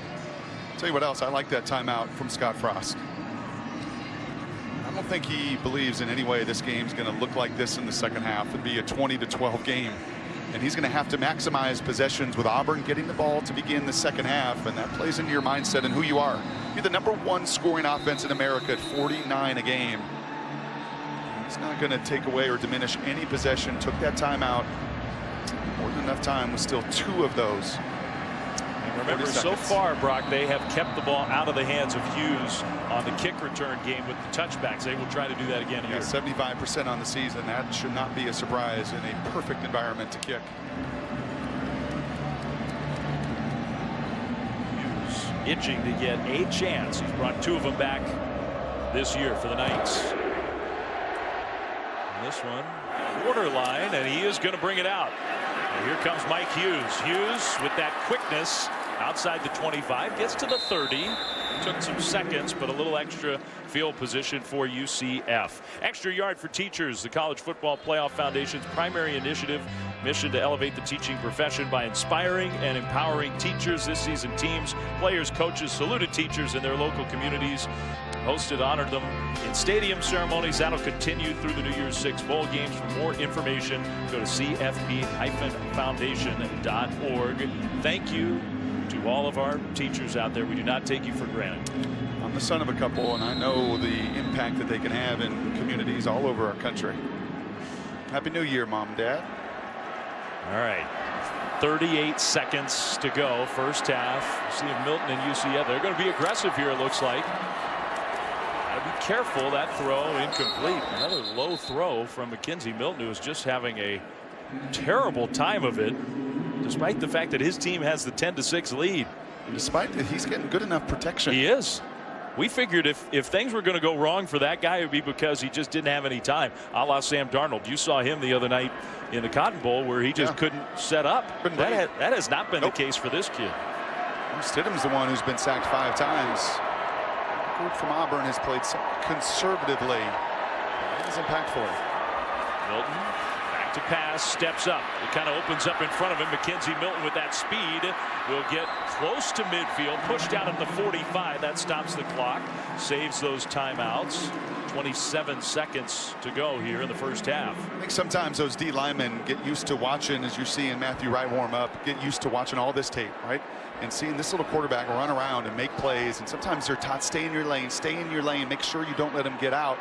Those guys on that D line need to turn it up. Matthew Wright, the kicker, getting ready. That one well delivered, and this time his receiver hangs on. Traquan Smith with the catch into Auburn territory. Clock stops to get set up for the first down. UCF hustles up there, trying to get lined up. They do. Are they going to clock it? No, they're letting the clock wind and going to run a play. Pressure comes, throw over the middle, incomplete. I don't know if the tight end saw the ball. Jordan Akins. No, I don't think he did. I think he was looking for a little penalty there, and that was one of the first times Kevin Steele has really heated that pocket up. He's not had to on Milton. Well, McKenzie has escaped a few times from that pocket. But not a whole lot of blitzing, and Kevin Steele does not want to blitz this group. He does not want to leave those little guys out in some space in one-on-one matchups on safeties and linebackers. 2nd and 10. That one was costly. That cost UCF almost 10 seconds, and it was incomplete on the back end. Milton in the pocket, going to run again. Milton, can he squirt through? Diving forward, takes a hit inside the 30. They're going to spot him down at about the 29-yard line. Scott Frost rushed out onto the field to take a timeout. While we have a moment, let's check in studio with Cassidy Hubbard. Cassidy? Thanks, Dave. Michigan looking to keep the Big Ten unbeaten this bowl season, taking on South Carolina in the Outback Bowl. And Braun Higdon, 16-yard tightrope run, gets him down to the 1. That would set up a touchdown. It's 16-3 Wolverines over on ESPN2. Dave, Brock, Allison, back to you. All right, thank you. Man, that Big Ten. What a bowl season. Holy cow. I tend to downplay a little bit what you can take away from bowl season games. When it's that extraordinary. When it's that extreme, I think it tells you something. And probably on the other end with the Pac-12. Yes. It's dreadful. 1-8. Big Ten looking to go undefeated. But the best offense today for the Knights. And when you're the #1 scoring offense, you typically find unique and different ways to get it done. If you would have told me that Mackenzie Milton would be 3 of 17 for 30 yards, I would have said, uh-oh. A disaster. But he's compensated by rushing 7 times for 83 yards and given his opportunity and given his team and the offense an opportunity here with a field goal before half. With no timeouts, just can't risk another play. So this will be a 45-yard try for Matthew Wright, his long this year, 47. This kick is on the way, and it is good. How about that? UCF, remember, they used a timeout on defense when Auburn was in scoring position on the other end to give themselves a chance, and that worked out pretty well. The final play of the first half is 3 points for the undefeated Knights. Whatever it takes. Typically you get to 12-0 because over the course of the season you found many unique and different ways to win, and they certainly have. So the teams head to their respective locker rooms, and the Knights have to be feeling pretty good, all things considered, about how this one has gone. Scott Frost down on the field with Allison, our AT&T Field Pass. Thank you very much, Coach Frost. We've seen your quarterback, Mackenzie Milton, pick up yards running the ball. How can you help him find more of a rhythm passing it? You know, I think he just had some nerves early. He's missed a couple that he doesn't usually miss, but he'll come back out and settle down in the second half. Sometimes running and getting hit a couple times loosens you up. Speaking of getting hit, your defense doing a great job. 5 sacks so far in the first half. What's been the key defensively? They're playing hard. These kids play hard for each other.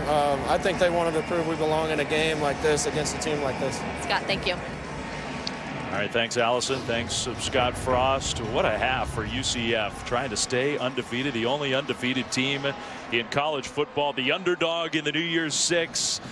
The so-called little guy up against a powerhouse program from the SEC, and UCF looked like they belong on the turf here in Atlanta. Reese Davis, Desmond Howard, Jonathan Vilma from Pasadena. Halftime coming up after this break.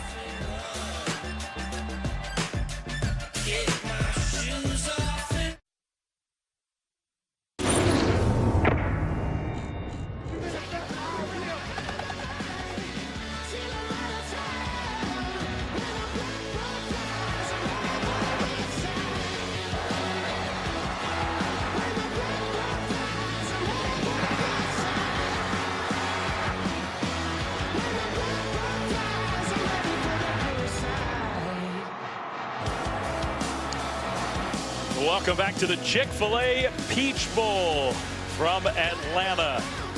Mercedes-Benz Stadium, no question that Auburn's got their hands full. The Tigers out of the SEC against undefeated UCF, and Auburn is down as we start the second half, 13-6. The Knights have the lead. Auburn will get the football first. They're down, Dave, but they've been sacked 5 times. They have not had any explosive plays. They've not played their style of ball at all. And yet they're down 7. And I'm sure it was a bit emotional in there, and Gus is going to challenge his big people, but when it's said and done, they've dominated time of possession, 21-9, and they got to get back to playing their brand of ball. A returnable kickoff here to start the second half. And a little stutter step move out into the open field. Along the left sideline, Auburn with the big play in special teams. Noah Igbenegini, the freshman. That's a start for the Tigers. And you could hear it from the first crack of that helmet on that block. That set the whole tone. That was the initial lane right there, and then the hesitation. You see Carrion do that as a running back. He will just slide into that crease, and there you see some of the playmaking. And a game-changing, explosive play that this team and this environment and I think this fan base sitting here really needs. 71-yard kick return. The special teams has been a disaster for Auburn in this game until now. A first down for Jared Stidham and the Auburn offense in a great spot to start the half. Kerryon Johnson goes down at the line of scrimmage. Guess who? It's just, it is so cool to watch this guy. And I'll tell you, obviously that's Shaquem Griffin. And to hear the defensive coordinator yesterday say to us, he'll live on with us forever. Yeah, we're going to move on in Nebraska. The whole staff is. But we have so many practice clips in our archives that we carry with us and we will carry forward. And to hear them say, we will never, ever have a practice player like Griffin. That resonates. Not have never, will never. There will never be another guy like this. Second down and long. Griffin rushing the passer. Stidham. Touchdown. A penalty flag thrown, but Will Hastings hangs on. And maybe targeting at the end of that play. But he hung on to the football, and Auburn is in the end zone for the first time today. A little Milton-esque, buying a little bit of time, having the eyes up, and you see it right in front of him. Hastings coming down the field. And yes, I think there's no doubt they're going to take another look at it. The concentration, Hastings takes his eyes off for just a moment to protect himself from the contact there and secure the touchdown. The play is a touchdown. During the play, personal foul, targeting, defense number 23. The ruling of targeting is under review. And of course, they will review it. Trey Neal is one of UCF's best players. Yeah, he's their big hitter at safety, and he's trying to do his part. He sees everything happening. He can see the scramble drill, and Hastings take it up the field, so he's trying to separate as best he can receiver from football. Looks like it could be to the back shoulder plate. I think he may. They may pick that one up. You know, you watch it real time, it looks like targeting. You watch it like this. Yeah. I think there's also a question about whether he actually made the catch, and I think the replay officials can look at both things here. So did he secure it? I don't think that's targeting personally. I do think he held onto the ball unless there's something we're not seeing at the very end. You've got to give Trey Neal, and any defensive player sitting at their couch right now on New Year's Day is saying, what do you want that safety to do? What do you know, yeah. I get it when we have seen, and I know the rule, and it has changed the strike zone, and it's been awesome for college football because it's got guys to change their strike zone. But you're asking that guy to separate the receiver in real-time speed there from the football. Yeah, I agree with that point. Now, they will also look at whether or not Hastings, when he turns up the field... Did he go out of bounds? Well, is he forced out of bounds? I think he might have stepped on the sideline there. Yes, but he can come back in and be the first to touch it if that judge deems that he is pushed. And was there a shove, and was that the impetus to push him out of bounds? You think he was? I guess there's a lot going on this replay. Did he catch the ball? Was there targeting? Did he go out of bounds? If he did, was he forced out of bounds? Or was he in is the first question before you move on. I think it's going to be that right foot there about the 12-yard line would be the foot in question of whether or not he stepped out of bounds.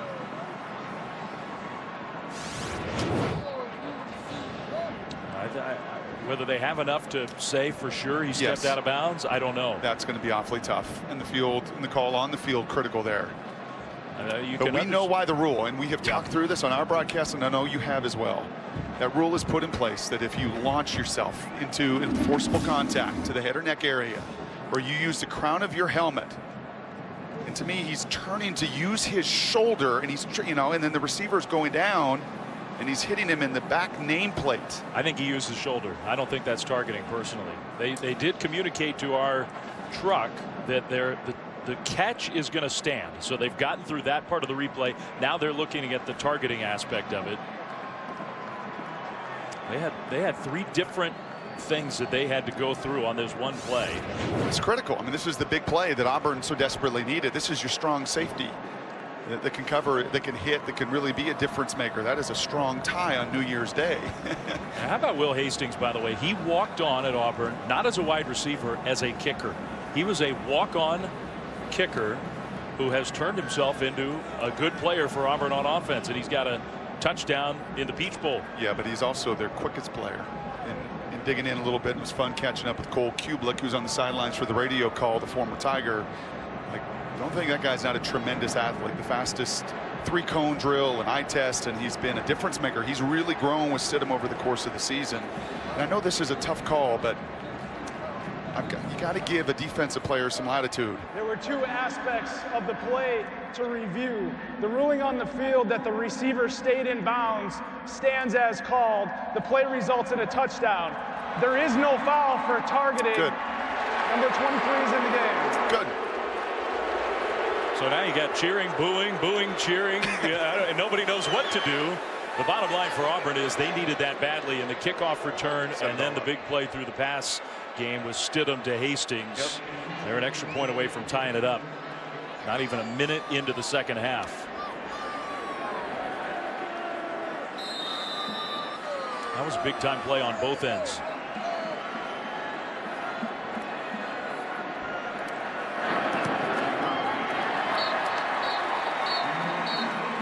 Carlson punches it through, and this game is tied 13-13.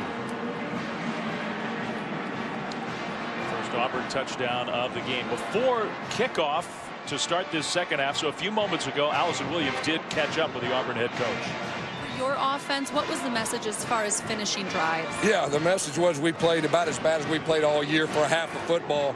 And we challenged them in there to come out and play Auburn football. You got to give their team credit, but we played our worst half offensively. So we'll see what happens. We challenged them. We got a lot of winners out there. I expect us to come out and play better. Gus, thank you. Well, good stuff from Gus Malzahn. Dave Fleming, Brock Hubert, Allison Williams here from Atlanta, and I think challenge accepted, right? Looks like Auburn listened to their head coach. Yeah, and I think probably that third phase of the game too that we don't spend nearly enough time talking about, in that special teams phase that the UCF really dominated, and to come out and to set the tone in that way on the kickoff return, pay it off on the extended scramble, and we get just what we want, a tie ball game. Yeah, even with that touchdown, I don't think there's any question that Auburn's got their hands full in this game. UCF's defense has played well overall. The special teams did set that one up. Now we'll see if the UCF offense can get going. I'll tell you what, Auburn dominated that ball in that first half. They did. A number of plays, and for a group that, again, just does not have the overall depth, what is that going to look like in the final 15 minutes of this one? It will be interesting to see. College football playoff semifinals after our game. So right after we're done, out to Pasadena, the Rose Bowl game presented by Northwestern Mutual, Oklahoma, Georgia, and then the nightcap, the All-State Sugar Bowl from New Orleans, Clemson, Alabama, Part 3. And this was either just moments ago or as we're talking, Baker Mayfield and the Sooners heading into the Rose Bowl. Pretenders. Interesting sign. I'm going to guess that was a quote from the other side, maybe about Oklahoma and Baker at some point in the season. Yeah, a little extra motivation for Oklahoma. I don't think they need it today. UCF gets the ball. Milton throws, and he hits his target on the left side for a UCF first down. That's Dredrick Nelson, the sophomore. And those were the throws early that you heard Scott Frost say to Allison, maybe a little nervous with my QB, that he will settle down in the second half. That was the exact throw he missed on the first possession, high and wide. I don't think he would have even dreamed it were possible for him to throw as poorly as he did in the first half. He was very effective running the ball. UCF's running game otherwise didn't do much, and they don't do much there. Adrian Killens for a couple of yards. And that is just to keep that group honest. They're not going to make a living in there. You're talking 158 pounds at tailback, running into about almost 700 between the two tackles, D tackles of Auburn. But that's just for the eye discipline to keep that group defensively honest. 2nd and 8. Milton faked one way, came back to Killens. That was well defended by Auburn. That's the type of play that a lot of times in the regular season UCF went a long way. Yeah, that's big old Derek Brown. When you've got big fellas that can run. I'll be curious what Adrian Killens has to say about the SEC speed post-game in this one. But those guys up front are unique, and I know they were challenged as well to get to the quarterback. 0 sacks in that first half. 3rd and 5. Maybe showing a little pressure here. They didn't pressure much with extra rushers in the first half. We'll see. They just send 4. Milton steps up. Milton will throw, and it's caught, but the big hit. And that will stop the Knights short by a yard. Traquan Smith held on. Jamel Dean with the big hit. Now Scott Frost has a decision. Yeah, well, that was man-to-man, but this is pretty cool. A little adjustment from Kevin Steele. He's going to spy the quarterback with his safety. Stephen Roberts all over it. And on the perimeter, you see the man-to-man coverage in the big corner. Dean with the tackle. They're going. They are going. Or at least they're going to give the appearance of going, and may try to hard count here.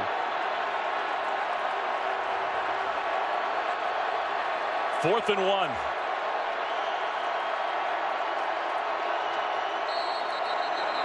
And now a false start. Well, I don't know whether they were actually going for it. Offense, number 79, 5-yard penalty. It's 4th down. But the penalty probably makes the decision for Coach Frost. And that's big Chavis Dickey there, the senior, 340 pounds. And when you flinch, everyone notices. No hiding Chavis Dickey. Yep. It wasn't a much there, but just enough. And 57 Davis, the middle linebacker, he wasn't going to miss it. Well, a big return on the kickoff for Auburn. Set up the touchdown that has tied it. Now Loudermilk will punt it to the Tigers, and Stephen Roberts. Fair catch inside the 20. That's where the Auburn offense will have the ball for a second time in this second half. Tigers trying to turn this game around. Stidham and company on the field when we come back.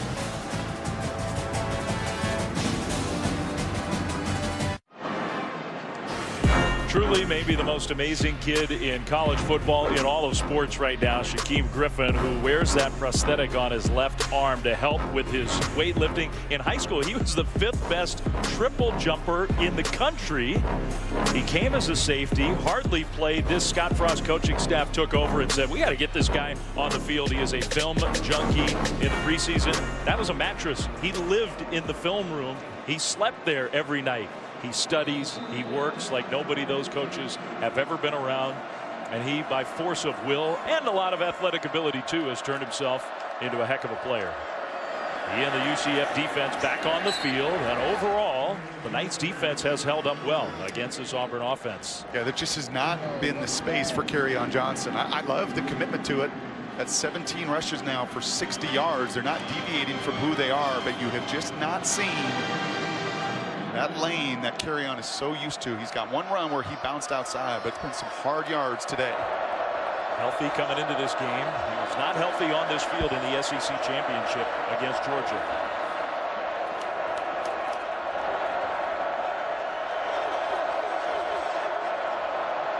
Second and 9. They'll hand the ball off straight ahead with a hole and a nice gain.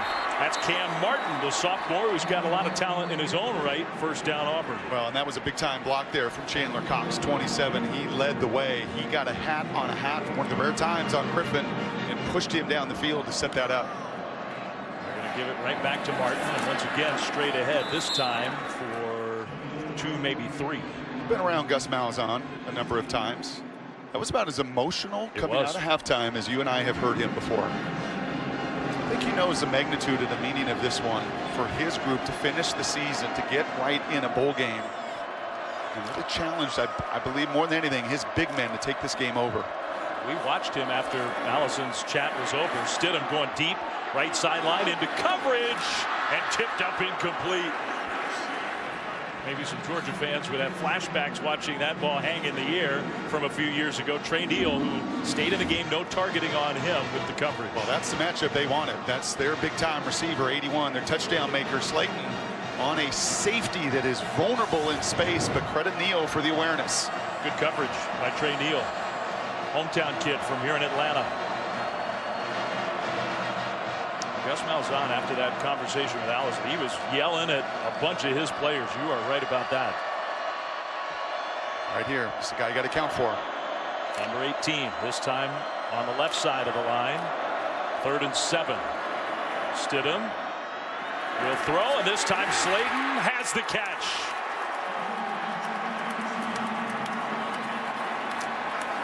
I'll tell you, Slayton did an excellent job, sorry Dave, of giving Stidham some room. And Stidham has been sharp. And he's 18 to 24, and he gives him just enough room. See that? He's not cut off to the boundary so that throw could take him. So many times receivers just run. They just run themselves out of bounds. They give you quarterback no room to throw it. Very well done by Slayton, and yet again a precise throw from Stidham. Yeah, that's a big one, almost 30 yards for the Auburn first down into UCF territory. Cox, the fullback, motions into the backfield. Kerryon Johnson gets the ball, spins off of one would-be tackler, tosses another one aside. Flag is thrown. Now he goes down. I thought there was a flag. It could have been a piece of equipment that just flew up in the air. I think there is a flag. I guess not. Something flew up in the air and it looked like a penalty flag. Job pads, mouthpieces, wristbands. Instead, it's just a loss of 2 for Kerryon Johnson. Yeah, people wonder, a little with Saquon Barkley as well. Kerryon, people wondering if he's going to play in the league next year, if this is going to be it, and how much want-to he'd have. I think that run pretty representative of his effort all afternoon. He could have tapped out of this game too. He was not healthy in that SEC championship game. He wanted to play. Stidham throws. He's got the fullback in the flat for a big gain. Cox inside the 25. His second catch of the day. Six touches in the first 13 games, so why not? Why not pay off the guy that really set the tone here, I think, on this drive from a run standpoint first. It's going to be a run right at him. This time Cox as a lead blocker. That's his normal role, and he put a big block on to help Johnson get 8 yards. Ooh, Mr. Davis, Titus Davis, hello. That was the tackler that he threw off, and that time Kerryon running right through the outside linebacker. These plays could start to stack up on this night defense. Auburn's offense looks totally different. 2nd and 2 to Ryan Davis. Nice cut inside the 10, inside the 5. 1st and goal, Auburn. This is their rhythm. And Josh Heupel was talking about the rhythm struggles for UCF in that first quarter. Long sustained drives, couldn't finish it. That kickoff return, the touchdown to pay it off, and now in the red zone. They get the ball snapped quickly. Johnson, touchdown. Auburn back ahead.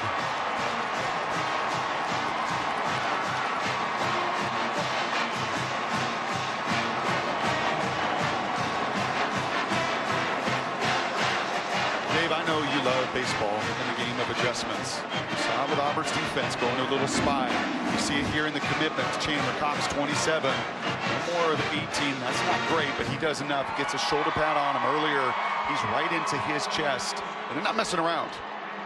We are going to, and Gus Malzahn's, I think, emotion was an indicator to you and I. We are going to get more physical, and we are going to commit to running right at UCF. Auburn down by a touchdown at halftime, and riding their star running back. They are now up a touchdown here in the 3rd quarter. Can the Knights respond? We'll be back after this.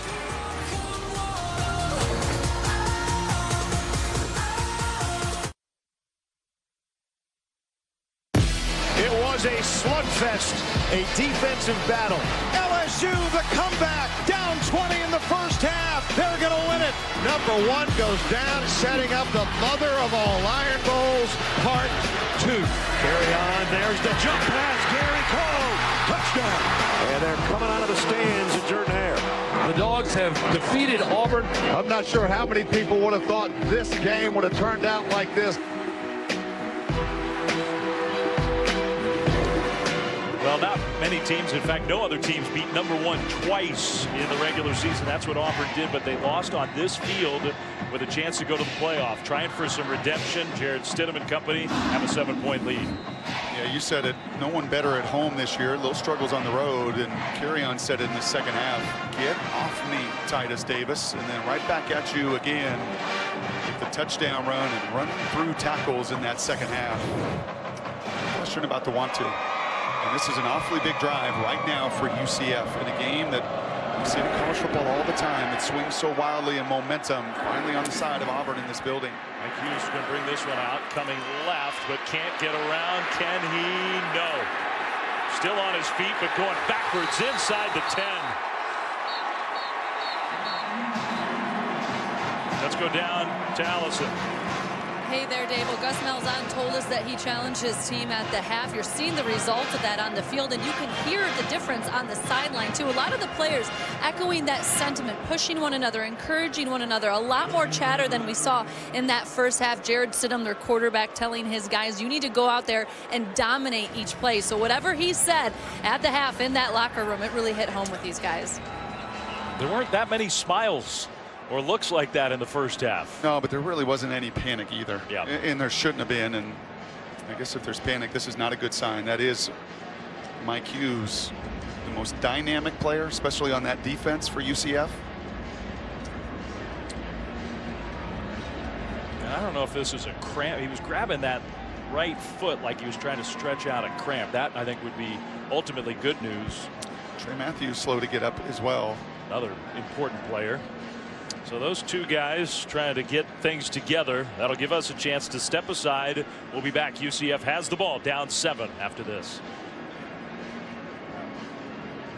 Hey, speaking of that, by the way, our aerial coverage provided by Goodyear, watching over the hard work and determination of limp-worthy athletes for over 60 years. Goodyear, official sponsor of the college football playoff. They are getting the stage, the Fan Fest area, already just outside this Mercedes-Benz Stadium, where 1 week from tonight, the national championship game will be played. Auburn so close to being in the mix, in the playoff mix.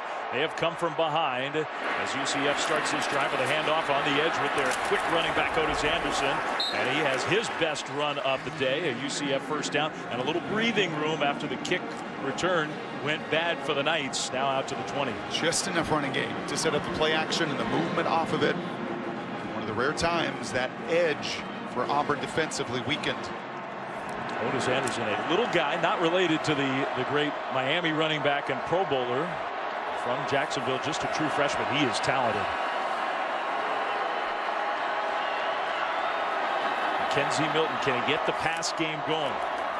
Play fake, pressured, and nobody was there. He was trying to hit Snelson coming across. He got caught up in some Auburn defenders. Yeah, that's a little screen pass.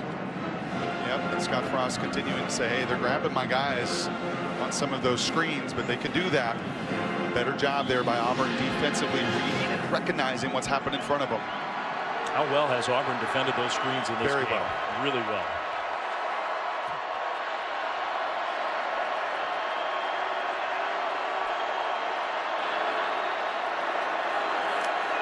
Second and 10. That one down the sideline, right into the bucket. Gabe Davis, the true freshman, with the catch for a nice gain through the air. That's 23 yards. Yeah, and I was talking about those outside receivers on go routes. Many times they run out of bounds. There's nowhere to go. You've seen more and more at the NFL level, and it's trickling down to the college level. Just run that concept from the slot. And you give Milton so much margin for error there, and best throw of the game by McKenzie, no doubt. He looks like a different player here in the second half. We'll see if UCF can take advantage of that. Killins, they motion him and fake it to him. Milton now throws, and it is tipped up and incomplete. A little behind Smith, but I think he should have had that one. Well, I don't think there's any question about that. Milton's so good to his right and his left. Gus Malzahn said we're trying to keep him in that pocket, hard to do. And look at that release. That is Robbie Cano. And just a step behind, and you're right. Usually Traquan makes that play. Turn the double play. Smith should have had it. Wasn't a perfect throw, but that is the second big drop that UCF has had in this game. Second and 10. Milton, design quarterback run. Auburn read that pretty well. 3 yards. It'll be third and long. I'm curious here. Auburn's so good at making their adjustments defensively. Best teams in college football in their third down adjustments. They went to a little spy package on the previous third down, making sure that Milton couldn't get loose running the ball. 86 yards on the ground. That is when UCF has been at their best. Beautiful facility here will make for a great venue for the national championship game in a week. You and I can leave a note for Fowler and Herb Street in the booth when we're done here. 3rd and 7. Milton scrambling. Is he going to try to run? He throws into coverage. Almost intercepted. 4th down. I think to do over there, McKenzie's going to pull that one down. Yeah, I was sure he was going to scramble. An excellent job there from Trey Matthews. He's the senior. He's the leader. There's really no window whatsoever. Ooh, he just does not. Yep, he does not continue through contact with the ground with that interception. I don't think there's any doubt that ball comes out for Trey Matthews, but just no window there to sneak it in, and there was some turf there for McKenzie to run.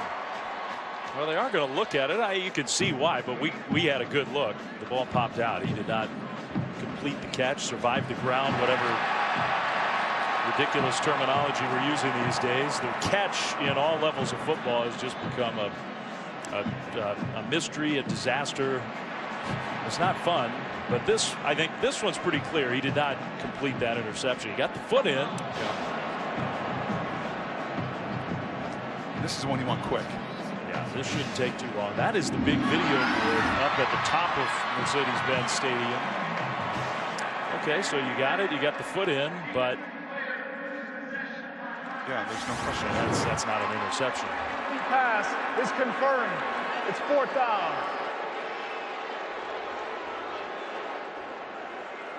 And 4th down. Auburn's defense does come up with the stop, though, and the momentum has totally changed in this game. UCF back on their heels. You got a fake in yet? This would be the part of the field. It is 4th and 7, though. Whatever it is, if it's a fake, I don't think it's going to be Loudermilk running it himself. He doesn't look to be totally equipped for that. Fair catch at the 17.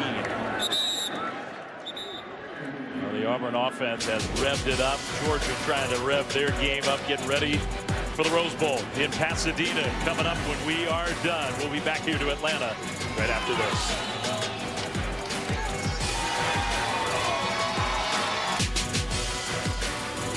The Chick-fil-A Peach Bowl, brought to you by the all-new Accord from Honda, Gatorade Thirst Quencher, the proven sports fuel, AT&T, and Experian. Identity protection has a new identity.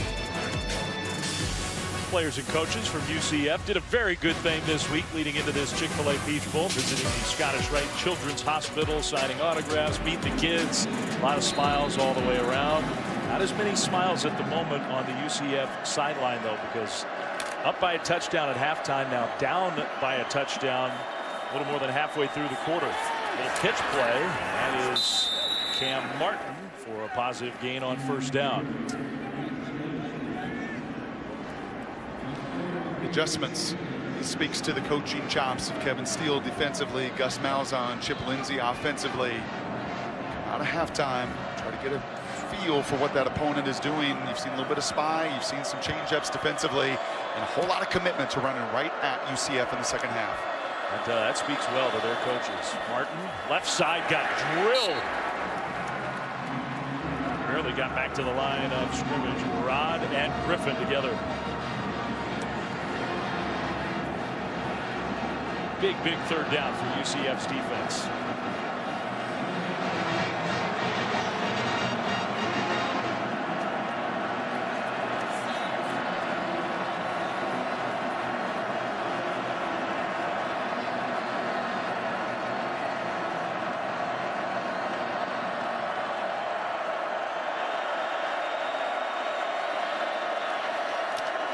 Third and a long 6. Stidham with pressure coming. Now trying to scramble.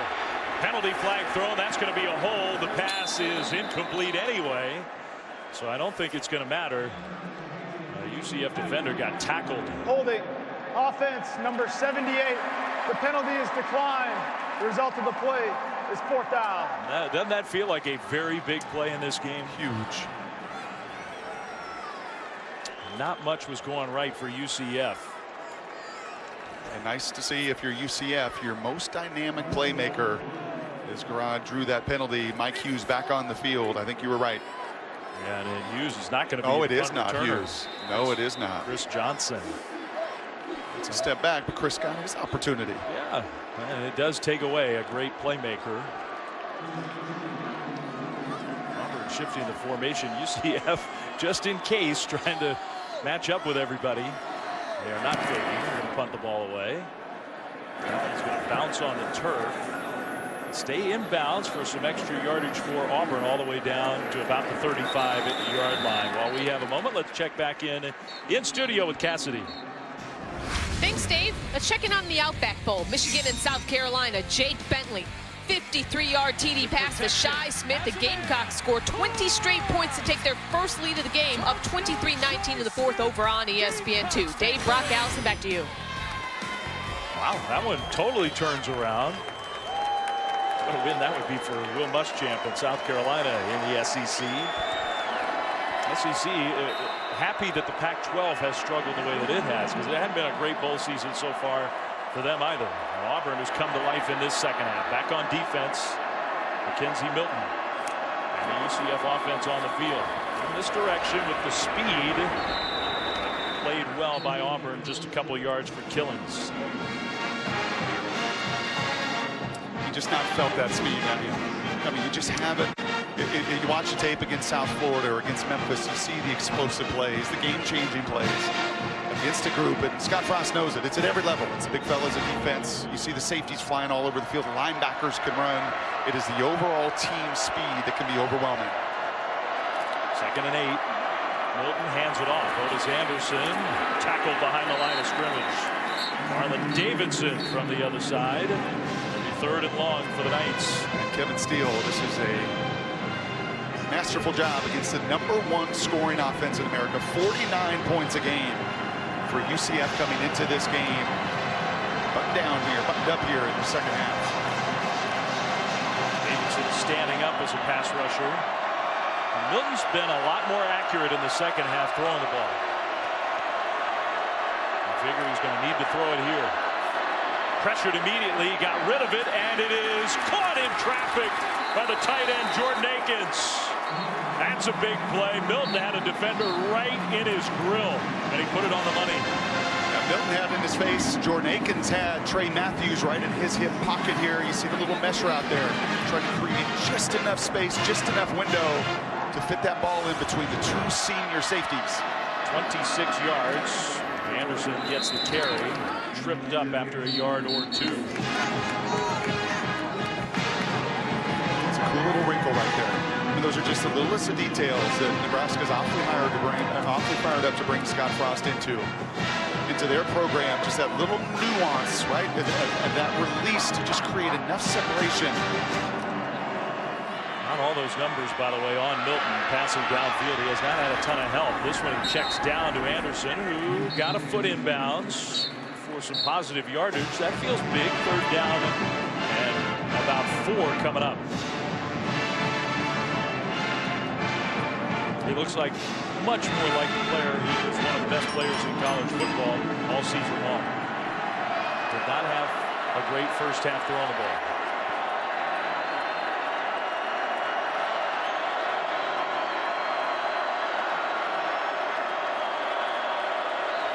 Anderson in motion. Milton steps up with time. Now throws back across. Complete inside the 15. Another UCF first down. Traquan Smith didn't drop this one. You usually tell quarterbacks don't throw it back across your body. That's rule number 1. But when you kick the ball out this quick, look at this. And he just, once again, is just slinging it. There's no windup. There's no extended.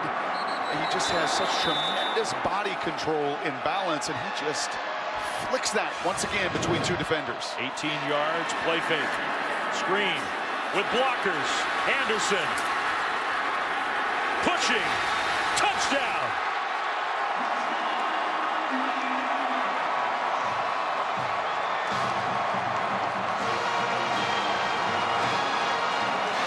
What a drive.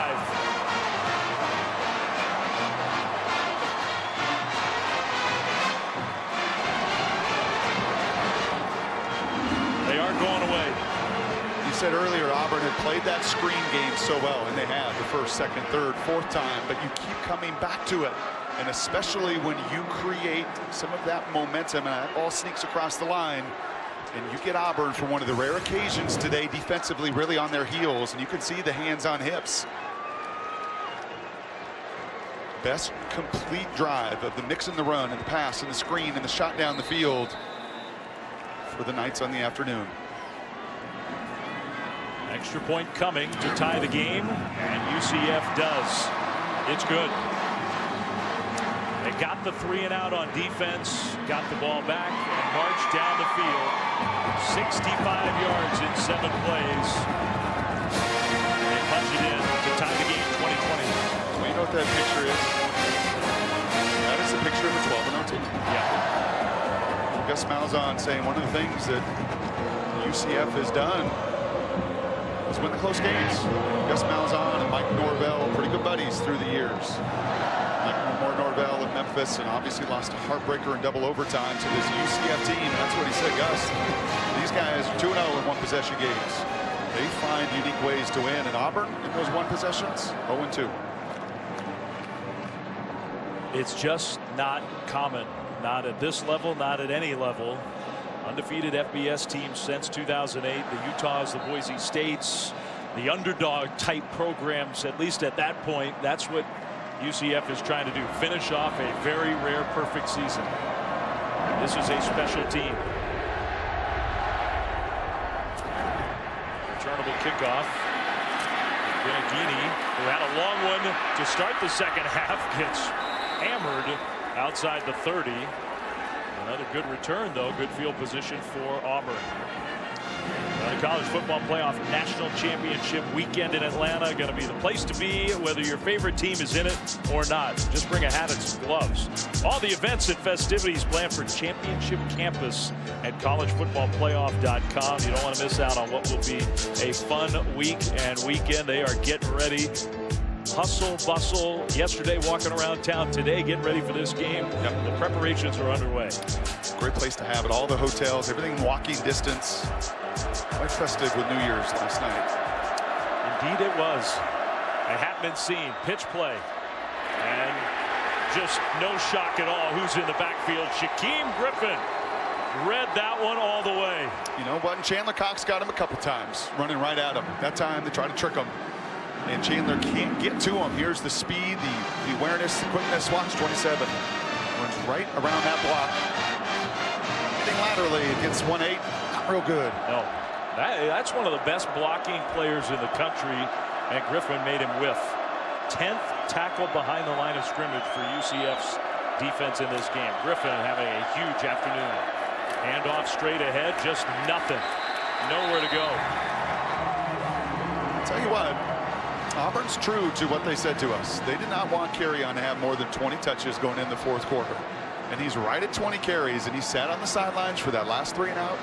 You watch those first couple plays. They wanted to protect him and make sure he had a full tank of gas for the fourth quarter. And I don't know if they wanted to see the momentum turn quite the way it has here in the last 5 minutes. They missed him, didn't they? He only missed a few snaps. Final play of the quarter, likely. 3rd and 13. Stidham pressured immediately. Stidham goes down. Pittman first, and then Shaquem Griffin.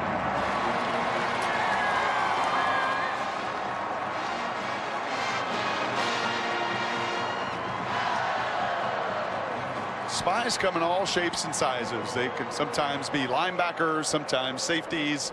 I don't even know what you characterize Shaquem Griffin. He's part linebackers, part safety, part ends, but he's got his eyes on one guy. And when he comes his way, he knows just how to finish. Fourth quarter, and we should have a great one coming up.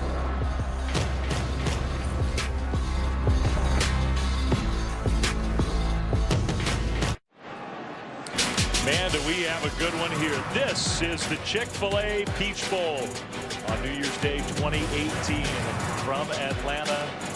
UCF, the upstart underdog story in the New Year's Six, and going toe-to-toe with Auburn. 20-20 as we start the fourth quarter. Dave Fleming, Brock Heward, Allison Williams. Punt pressured from the Tigers.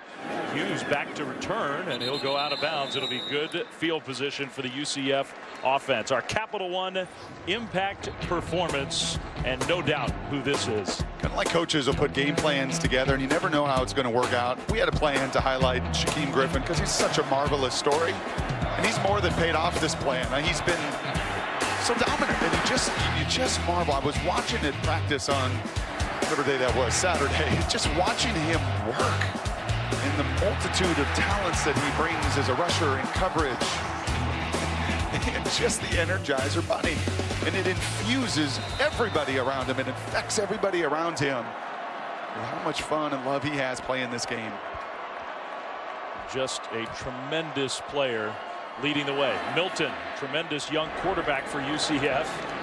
That was a tough 1 yard for the Knights. Let's go down to the field and Allison Williams. Brock was talking about what he saw with Shaquem at that UCF practice. What stood out to me was just the personality of this team, and I am seeing it again on the sidelines. They are so demonstrative with their emotions. They really feed off of every big play, every score. When I say they erupt on the sidelines, I mean it. People jump out of their seats, and you can tell they feed off of it. They have the momentum right now. The message was, we have the momentum. Go take the game. Final quarter for the greatest team in the history of this program. Trying to cap it off with a perfect season into Auburn territory. Traquan Smith, who looks ticked off that he dropped a big pass a few minutes ago. First down UCF. And you could just sense it and feel it with Milton. And Gus Malzahn knows it. And I am sure Kevin Steele, sitting up in the press box, can see it. This quarterback was shook in that first half. Was not playing with the kind of flair and confidence. And right now he is winging it. Killen's in motion. They fake it to him. Milton, he wants to go downfield. He does complete another first down. The freshman Gabe Davis. Milton popped up, but that wasn't easy. He took a lick. He did, and he threw his guys open. That's another way. It's not just the angles. Watch him move here, and he's going to throw it right off the ear of this linebacker. Right past Trey Williams. He's not making that throw in the first half. And oh, by the way, there's a 250-pound TD Moultrie that's going to try to knock me out. Some movement up front. Look at the offensive lineman got knocked backwards. Derek Brown, I think, the one who committed the penalty. We'll see. Offside, defense, number 5, contact in the neutral zone. 5-yard penalty. It's first down. Update from Orlando. Here's Cassidy. Thanks, Davis. Checking on the Citrus Bowl. Notre Dame, LSU, Danny Etling to Darius Geis, 20-yard score for the first TD of the game. The Tigers are up 7-6. This one over on ABC. Dave, Brock, Allison, back to you. Fun matchup on paper, but not a lot of offense in that one. UCF on the move. Milton, a little hesitation. And he gets close on 1st and 5 after the penalty. Stopped about a yard or so short. What a game of swings this has been. UCF controlling largely not the possession of the ball, but the momentum of the game of the first half. Then Auburn blitzed them at the start of the third quarter. Now UCF back in a great rhythm on both sides. That's your best receiver to the bottom of the field in a possible one-on-one. Milton looking his way. Milton throws his way. Contested ball. Catch made. He held on and stayed in bounds. You saw it. He saw it. So much field, a tight split, and no Carlton Davis. And does he have control? Ooh, I don't know. The ball is moving an awful lot. If it stands 16 yards, they're going to stop it. Knights tried to get the snap off. Tremendous effort. I don't know, though. I love the call on 2nd and 1. I love the timeout for the end of the first half with 50 seconds to go. I love this call of getting your best receiver involved. And you see Javaris Davis trying to rip as best he can. I think, no, that's going to be incomplete. There's too much movement, I think, with the ground there. And you could tell the two judges there, the back judge, the side judge, were looking at each other trying to figure out whether there was enough control. I think like Trey Matthews, the key one was the other shot when he's going to the ground. That ball is just moving with the ground. Yeah, and that one I don't believe is going to hold up. I like the point you made, though. You watch this game and Scott Frost and how he has managed the clock, managed the game, and you know why Nebraska wanted him so bad. This guy can coach. And I think there were lots of questions when he came to UCF a couple years ago. How much of his success at Oregon was Chip Kelly's success? How much of that was on him? He has, in a very short time, proven himself to be a heck of a head coach. I think one of the more underrated aspects, not talked about nearly enough, is the fact that he played defense in the NFL for 7 years. Yeah, I agree with you. A national champion quarterback, that's great, but he doesn't just see the game from that perspective. And in fact, you ask him who his biggest influences are, it's Chip Kelly offensively. There's just simply no question about that. It's Mike Tomlin defensively. Yeah. Mike Tomlin. Who convinced him to coach. After reviewing the play, the receiver is going to the ground in the process of making a catch. When he hits the ground, he loses control and the ball hits the ground. It's an incomplete pass. Ball will be returned to the previous spot. It's 3rd down. Please set the game clock to 12 minutes, 46 seconds. You've coordinated offense, you've coached defense. That's the right call, by the way. That's exactly right. I love the shot on 2nd and 1. Now you got to go get it done on 3rd and 1. But you're able to coach your coaches, and I think see all facets of the game. Huge advantage to have that background. And this becomes a big play here. UCF against Auburn and their big boys. Maybe not totally equipped for these short yardage situations.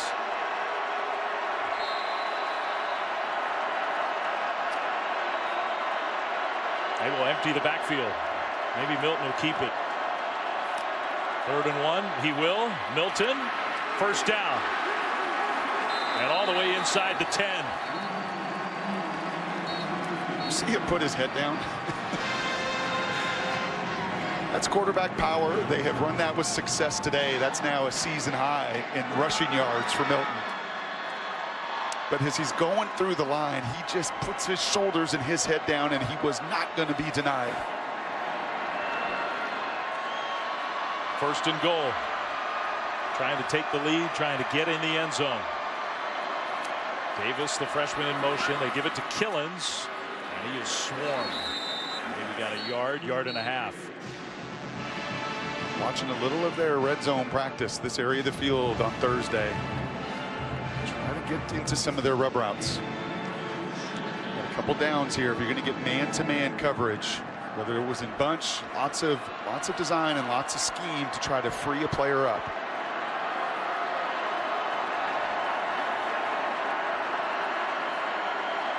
Tie game, 4th quarter, 2nd and goal. A fake reverse. Milton, almost like a basketball player. Touchdown! What a play! He put a move on and then delivered the pass. Snelson with the touchdown grab. UCF back ahead.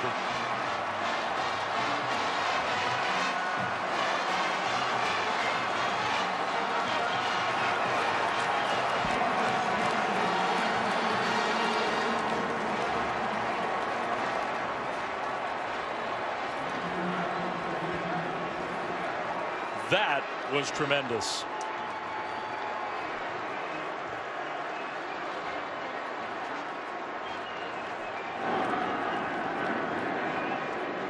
So nifty. They're just not even the other great mobile quarterbacks in the country don't quite look like that. Well, the guy that follows in the Rose Bowl, he's about the Heisman Trophy winner. And this kid was number 8 in that Heisman Trophy race. And most of America probably didn't know his name until this afternoon. Extra point is good.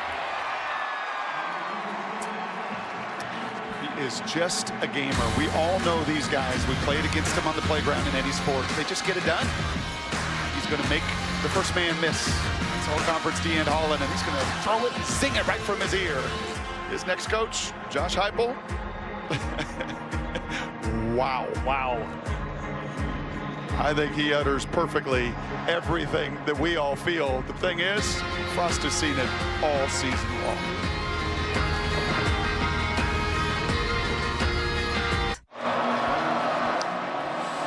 Aerial coverage provided by Goodyear. When Mother Nature blitzes, you'll need the very best traction on and off the field. You'll need weather ready. Goodyear, more driven. That shot, as beautiful as it is, does not capture the excitement right now inside this stadium. It is rocking.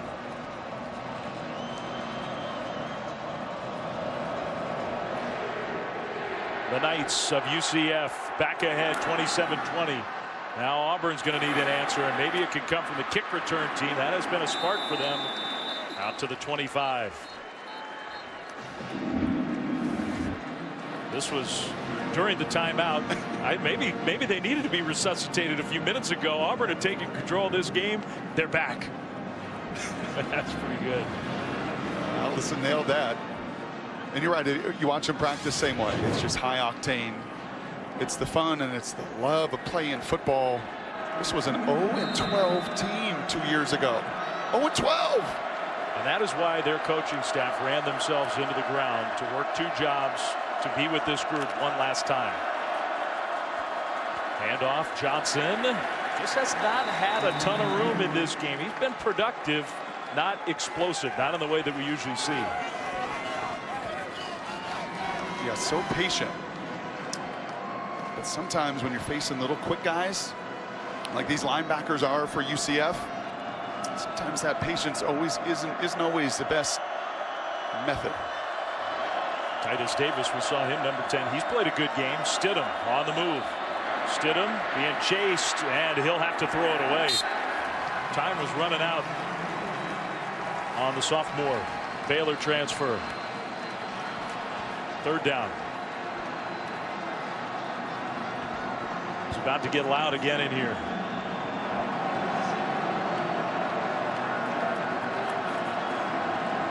They just cannot wait for their coach. Couldn't wait till next year. Had to see him this year.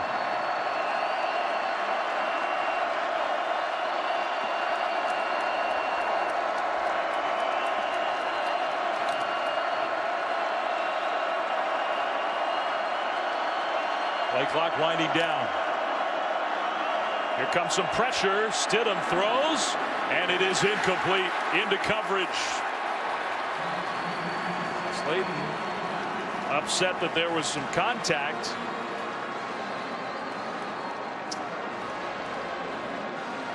Griffin a little slow to get up, but he's the guy who was in the backfield. That's yet another 3 and out. The last 9 plays, Brock, for Auburn, 9 total -5 yards. They're going backwards. Just when it looked like their offense had found the rhythm and taken over this game. Another punt coming and pressured. Hughes signal fair catch and make that fair catch at the 33-34 yard line. 10:41 away from a perfect season for UCF. Can they finish the job? We'll be back.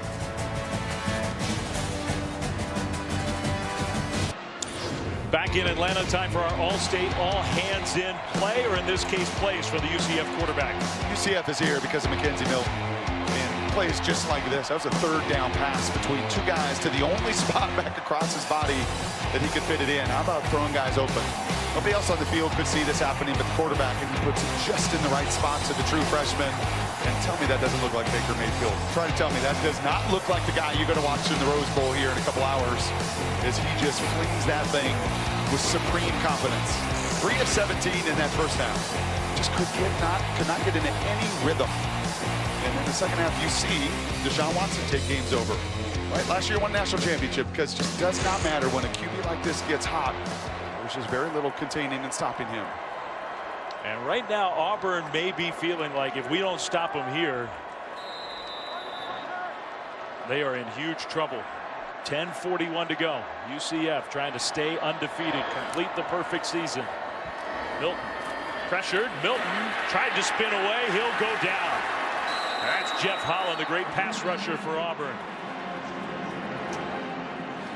Just a little greedy there, because when you got a 158-pound running back on Jeff Holland, the ball's just got to come out. Yeah. Either you got to escape or the ball has just got to come out. That is the SEC's best pass rusher with 9 sacks, now adding a 10th, and the first for the Auburn Tigers today. That's not a matchup that you can expect your little running back to win. I didn't expect that. 10 minutes to go in the game. Auburn gets their first sack. Milton pressured again, steps up. That quickness, there he goes. Out into the open, 1st down and more into Auburn territory.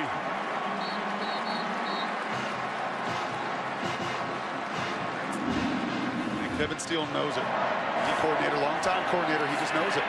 Now there's no spy on that play, and you can see everything opens up in front of Milton. That's an easy one to tuck and go. 23 yards, handoff, and a body slam. Oh my goodness. Thank goodness Adrian Killens just got up. That was vicious. That's 325 of Derek Brown. Oh my Lord.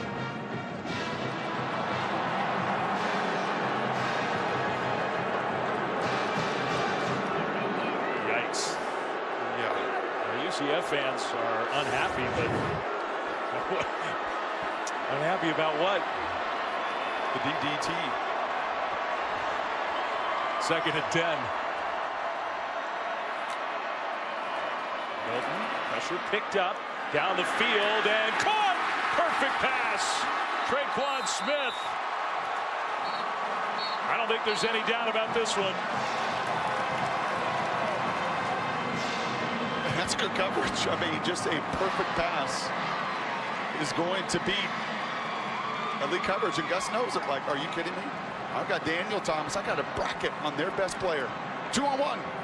And the one ball goes to the only spot as Gus is watching on the big screen and can only shake his head. It's almost the same reaction as the next UCF head coach, Josh Heupel, after the last touchdown. Wow. How did he do that? 1st and 10. Handoff, Killens, and that one hand for big number 95, Dontavius Russell, slowed him down. I mean, typically you come off this throw, you've got underneath coverage in the corner right over the top of it. And that's a play there that 13's got to go up and get. Javaris Davis cannot wait. I mean, you're to the point now in the 4th quarter, you just can't sit and watch anybody make plays around you. No Carlton Davis. That is why Javaris is on the field. Carlton sent home sick. That's one that you can't stand and just watch the other stars perform. You got to be a difference maker. 2nd and 9. Milton toward the end zone, incomplete. Smith couldn't quite get turned around. Might not have mattered. 3rd down.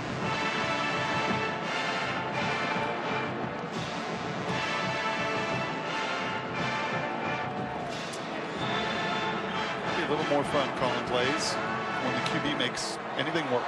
Yes, it's a good position to be in. And Scott Frost told us he saw it in Mackenzie Milton when he first saw him at one of those tryout camps, just an audition for a high school kid who wasn't recruited by anybody else. Play clock down to 7. It's the Red Browns. And that one picked up off the turf, a lucky bounce. Anderson inside the 10, stopped short of the 1st down. That could have been a disaster for UCF. Auburn holds the Knights to what presumably will be a field goal try. You got to take the points. There's been no gimmies here in the Orange Bowl. You called that game on the radio, a big miss by Begley in the 4th quarter. The USC game, they went to try to cut the 2 scores. Yep. They missed a gimme field goal. Cannot take these for granted. Well, this one, with heading towards 7 minutes to go, would make it a 2-score lead for UCF. Matthew Wright, 2 for 2. He's looked solid. One of the most pressure kicks of his life, and it's blocked. The Auburn special teams. Coach Malzahn knows how big that was. Huge. 3 New Year's 6 bowls, 3 awfully large field goals in 4th quarters have come into play, maybe foreshadowing something to come in the Rose and Sugar later. Was it Derek Brown? He had the body slam a few plays earlier. He gets the big left hand up there and swats that one away. Auburn is going to get the ball back and only down by a touchdown. That was huge.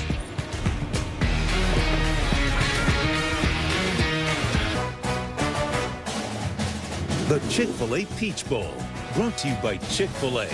Party season is Chick-fil-A catering season. Order now. Northwestern Mutual.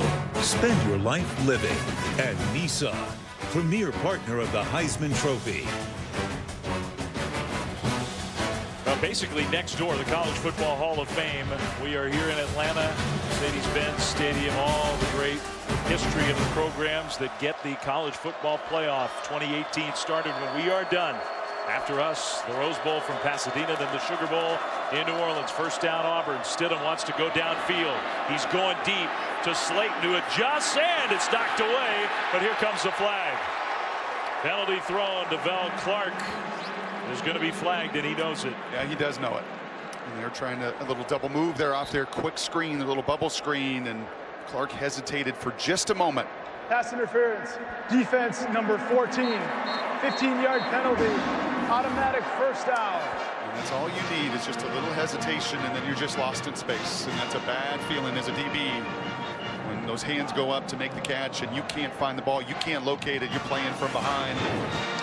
He knew it, and Stidham loved it. In college, it's better to just commit the penalty when it's that far downfield. Yes.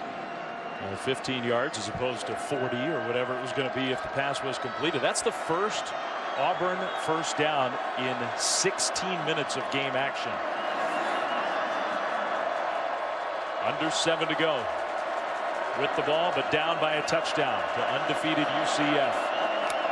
What a Chick-fil-A Peach Bowl we've had. Ryan Davis, the open field tackle. He's down. Tried to stay on his feet. Kyle Gibson from his safety spot. Good play. How good has that tackling been? Really good. A couple times Carry On had a full steam ahead and was able to break some tackles, but out on that perimeter, the tackling of the corners and the safeties in space, excellent by UCF. 3 receivers left, 2 to the right. Empty backfield. No Carry On Johnson alongside. Now he's going to shuffle next to Stidham. And a flag thrown. Yeah, they moved early, I think. That's going to be the wide receiver flinching, trying to block, or no, they're going to call it against UCF. Oh, interesting. Offside, defense, number 20 made contact to the offensive player before the ball was snapped. In the neutral zone, 5-yard penalty, it's second down. Let's send it down to Allison. Well, even though Auburn's offense has stalled after such a fast start to the half, much like we saw in that first half, no panic, and a lot of that is from Stidham. He just keeps telling his guys, stay focused, we've got time, just keep your focus, keep your cool, and take it one play at a time. Stidham in the pocket, throws, it's intercepted, and it's going the other way. Burkett, touchdown.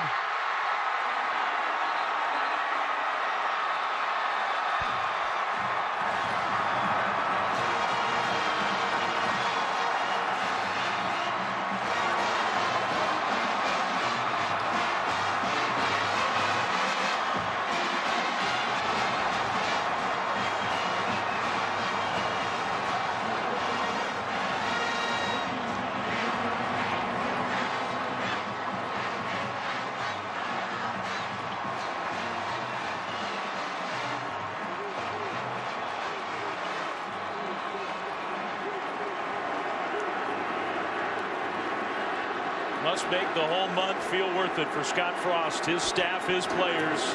Not over yet, but a big step towards perfection. Shaquan Burkett, who has a wife and 2 kids at home, had to decide whether he wanted to come back for his senior year at UCF. We show Mackenzie Milton on the other side, throwing guys open, and this time, unfortunately, for Jarrett Stidham, the biggest mistake of the game. He never finds the eyes of Burkett. They were locked in on him for the critical pick 6. 45 yards. What a moment for UCF and Scott Frost on their way.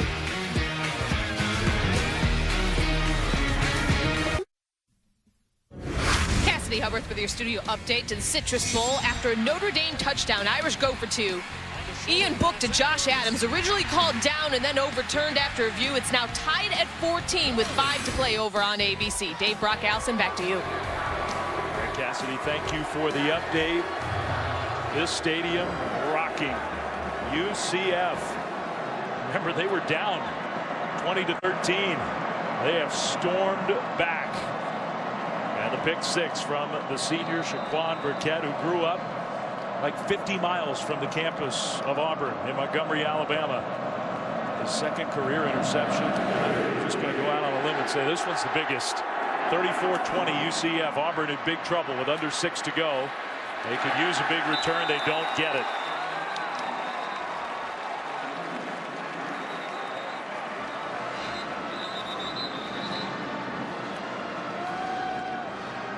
There's a penalty flag on the return. Auburn's already in trouble. This one may make it even tougher. During the return, holding, receiving team number 33. 10-yard penalty from the end of the return. First down, Auburn. Our Capital One pivotal performance, Brock. Eye discipline right here, and you got to have it as a QB. Yeah, you want to throw into this space on a little slant route, but Burkett's watching the quarterback the entire way, and there's a part of him that is just hoping so badly that you pull that trigger. There's no influence, there's no play fake, there's no threat of a run game that's going to hold him in that spot. All he is going to do in that zone coverage is float and read the eyes of the quarterback and have the biggest payday yet of his career. This throw short to Hastings, and Auburn, they still have their timeouts. They still have almost 6 minutes on the clock. It's not over, but they need to be fast.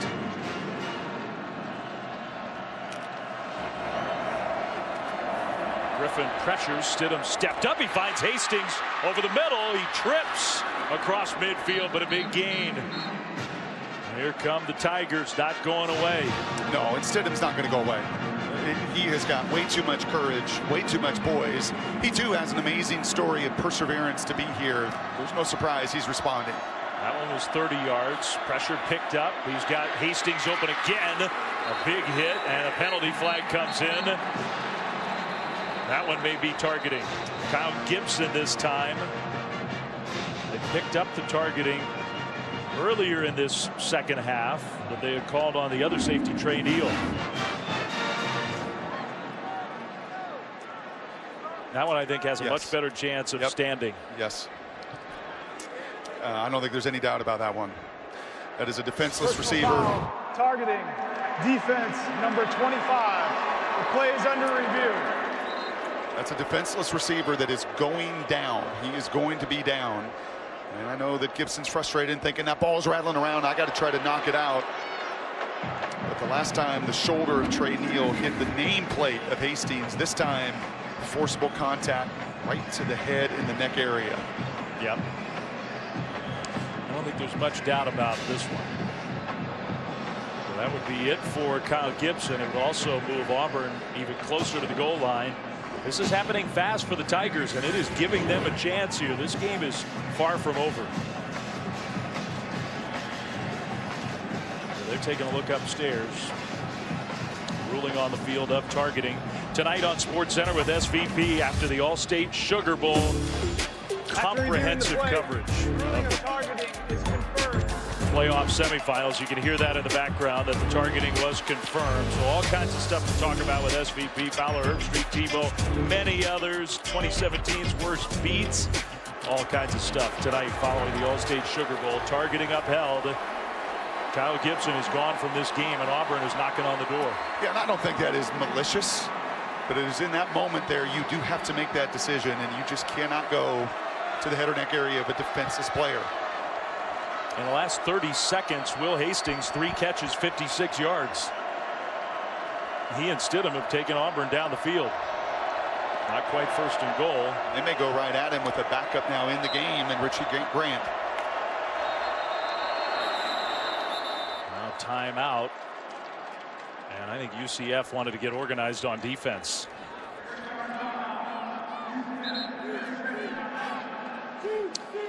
So that is a timeout for UCF. By the way, the Chick-fil-A Peach Bowl acknowledging to the crowd at halftime a number of past Bobby Dodd Coach of the Year award winners. Very prestigious award. They also announced this year's winner of the Bobby Dodd Coach of the Year. And it's David Shaw, the head coach of Stanford. It's an award not just for on-field performance, but also community service, academic performance. David Shaw and his Stanford team recognized. Congratulations to him and all those great coaches on hand for this Chick-fil-A Peach Bowl in Atlanta.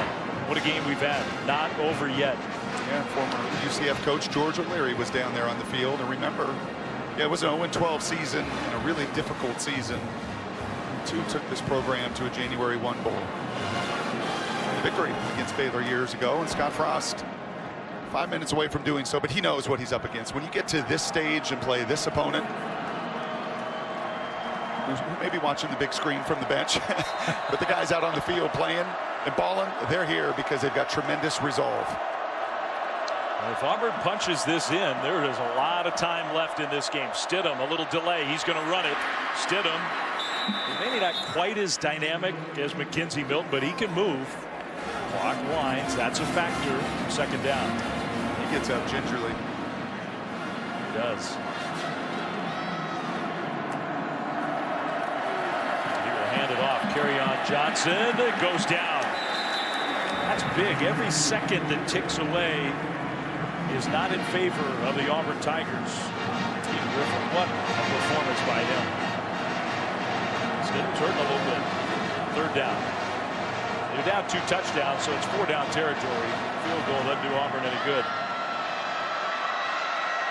They tried this quick snap a multitude of times today. Stidham went down to a knee. He's hurting a little bit. Under center.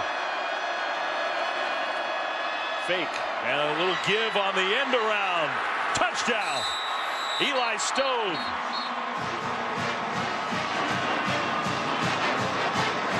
Not over yet.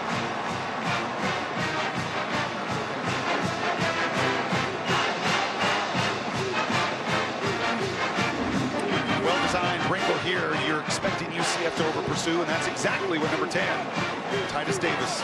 You see the eyes get lost there. He's chasing that play down.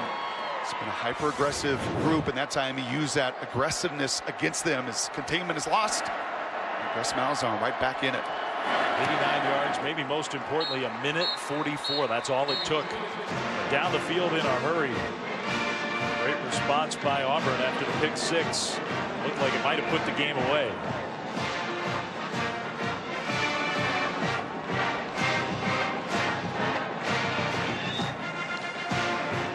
Don't forget, we are not quite done here yet in Atlanta. College football playoff semifinals after we are finished here in Atlanta. Number 2 Oklahoma, number 3 Georgia. They've never met. That seems hard to believe. Rose Bowl game presented by Northwestern Mutual from beautiful Pasadena. Then Clemson, Alabama, All-State Sugar Bowl. Baker Mayfield and company out on the field getting ready to go. Heisman winner.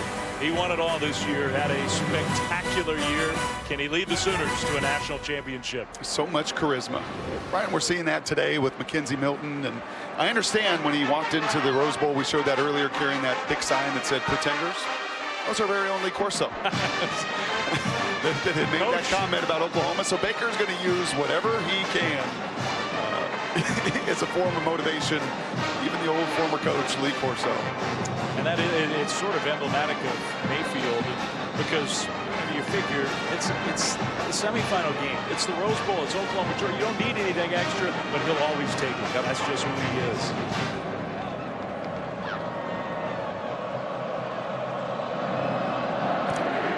Shorter kickoff here. Taken at the 10 by Hughes. Interesting strategy. Hesitation. Hughes with the speed across the 35. Still going outside the 40 into the 45 almost. I don't know about that kickoff from Auburn. UCF takes advantage, and they'll have good field position, leading by a touchdown.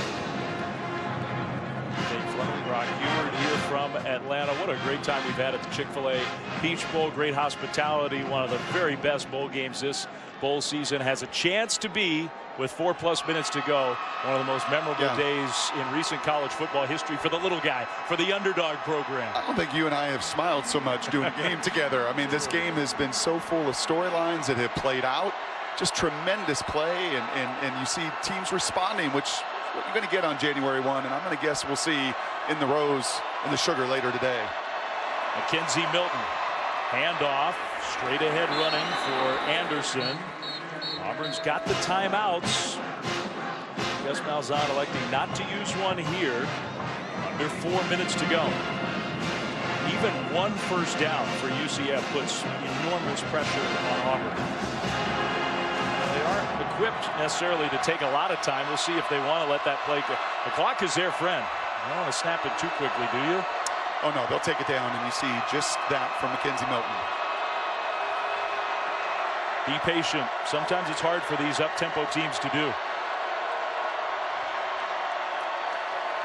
Milton, play fake. Gonna throw across the middle. Catch! First down and more. Down to the 25, Jordan Akins. That's pretty gutsy. You're not just handing it off to wind the clock off. They're going for it. Not really. I understand. You're right. In conventional football means you're right, but they're not. They score 49 a game. Yeah. They go for it. 30 yards, and now Auburn, they're going to have to start using those timeouts. I mean, that sticks to your DNA. And as a player, that's all you've known all season. We're not a conservative, run it between the tackles 3 times and punt. Man, we are a freewheeling team led by our quarterback that at times throws it right from his hip and is a difference maker in this second half. Get it down to 4. Snap the ball. Anderson running left side, and Gus Malzahn right there to call the quick timeout after the gain of 2. Perfect seasons are hard to come by. I don't care if you're an American Conference team, an SEC Conference team. They are hard to come by. And UCF is 237 away from 13-0. Let's send it down on the field to Allison. Dave, the improvement we've seen from the first half to second half from Mackenzie Milton, kind of a microcosm of his improvement from last year to this year. He more than doubled his QBR. One of the people that deserves credit for that is his mom, Teresa. You see, she relocated from Hawaii to Orlando for the football season to give support to her son. And Mackenzie said that last year it was tough being on a big campus so far away from home, but having mom close this year, the home cooked meals, all of her support really helped him on the field. First UCF athlete from the islands. Maybe not the last. Just as he watched Marcus Mariota and fell in love with Oregon and Scott Frost, and really that was the connection ultimately to get him to Orlando. But there's some youngsters. It's a little early in Hawaii, but I bet there's some youngsters watching going, really, this is one of ours putting on a show like this. And Scott, way back when he first scouted Mackenzie Milton, he saw him and said, that's my guy. That's the guy I want to be my quarterback in my first head coaching job. A little pitch play to Anderson. 20, 15, 10. Here comes a penalty flag. That one came in late. You got to hold your breath and see what the penalty is. Well, that one maybe wouldn't have put the game away, but if it stands, that's huge. This Big 12 crew talking it over. What a nifty little play to still have in your tool bag. Personal foul, illegal block below the waist, offense. Wow. Number 88 contacted the player low from the side. 15-yard penalty. It's second down. That is big, because not just negating the game, but 15 yards backwards, maybe out of field goal range or close to it.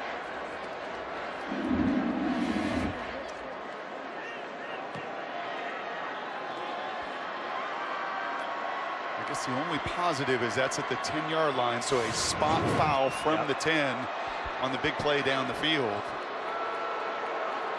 Yeah, that one. And the UCF fans are watching it up on the big board. Yeah, you hear the reaction.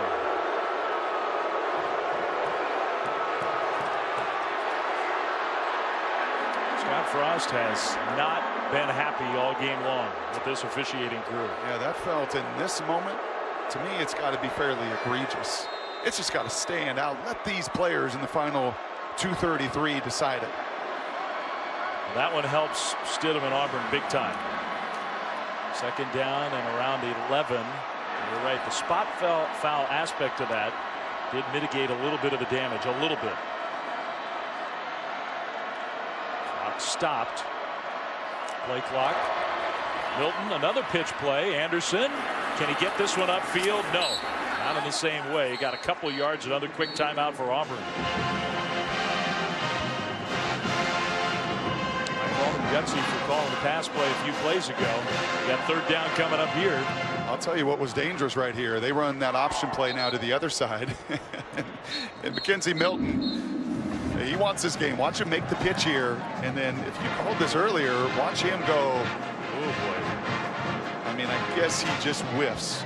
But that sure looked like that side judge did a good job there, because to the eye, the Big D in there, Davidson. That had the look of the kind of penalty, but also has the look of a player that's giving you absolutely everything. What a game for Mackenzie Milton, who could not have been more off in the first half throwing the ball. He rushed it very effectively before halftime. That was the reason UCF led at halftime by a touchdown, but he was way off the mark and has dialed it in and played a tremendous second half. Again, as we foreshadowed to my favorite day in all of sports, you saw Trace McSorley. He took the game over at the Fiesta Bowl. He just could not be denied on third downs, 13 for 13 passing and everything else. You watch Alex Hornibrook take a game over on third downs and beat Miami, play his career game. You're watching Milton put this game on his shoulders. More than likely, in the games that follow us, whether it's Baker, whether it's Jalen Hurts, could very well be Jake Fromm, the true freshman, the same story. Kelly Bryant, who takes it over as Milton has in the second half. 3rd and 9. First down would almost do it because of the lack of timeouts. Auburn only has one left. Milton, handoff. Anderson straight ahead. Auburn will use its final timeout. They get to the 20.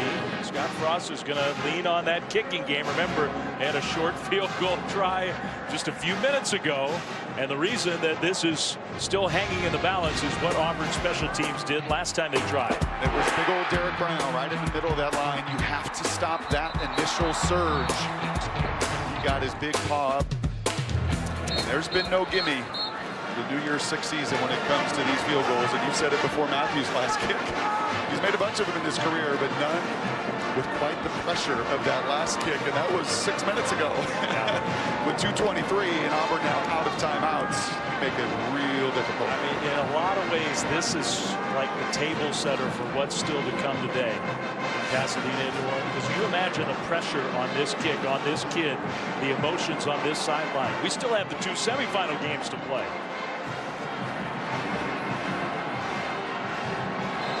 This one is no gimme from the left hash. And it's about 37 yards from Matthew Wright.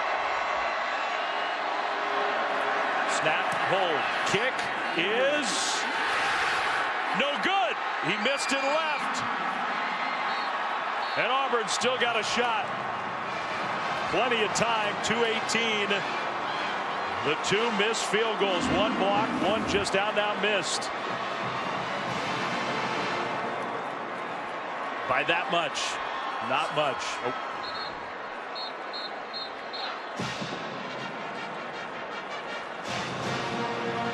There have not been many times where you or I have seen this guy with as much emotion as he's shown today. He is into this game, Gus Malzahn. Now UCF is going to lead on Shaquem Griffin and that defense.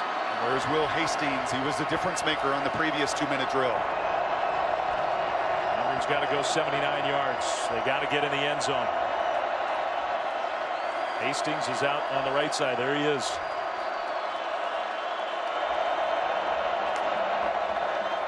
Stidham looking the other direction, now flushed, and Stidham will just fling it away. The hit as he released it from Griffin. No flag. He put a lick on Jared Stidham. Man, does he accelerate. His twin brother is a DB for the Seahawks. A tremendous rookie year. Watch A to B.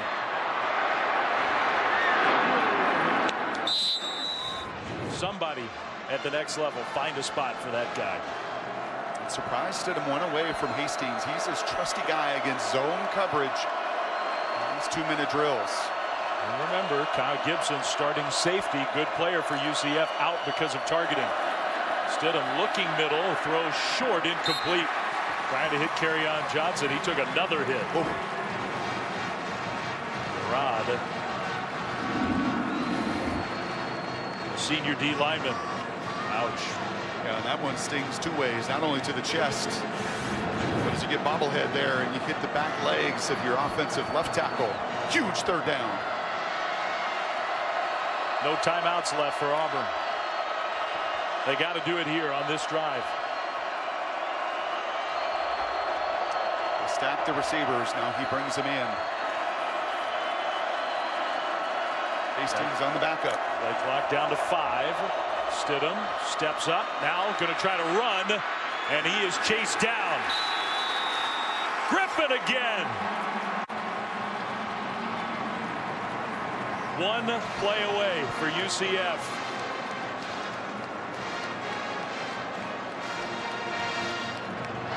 One play away from a perfect season.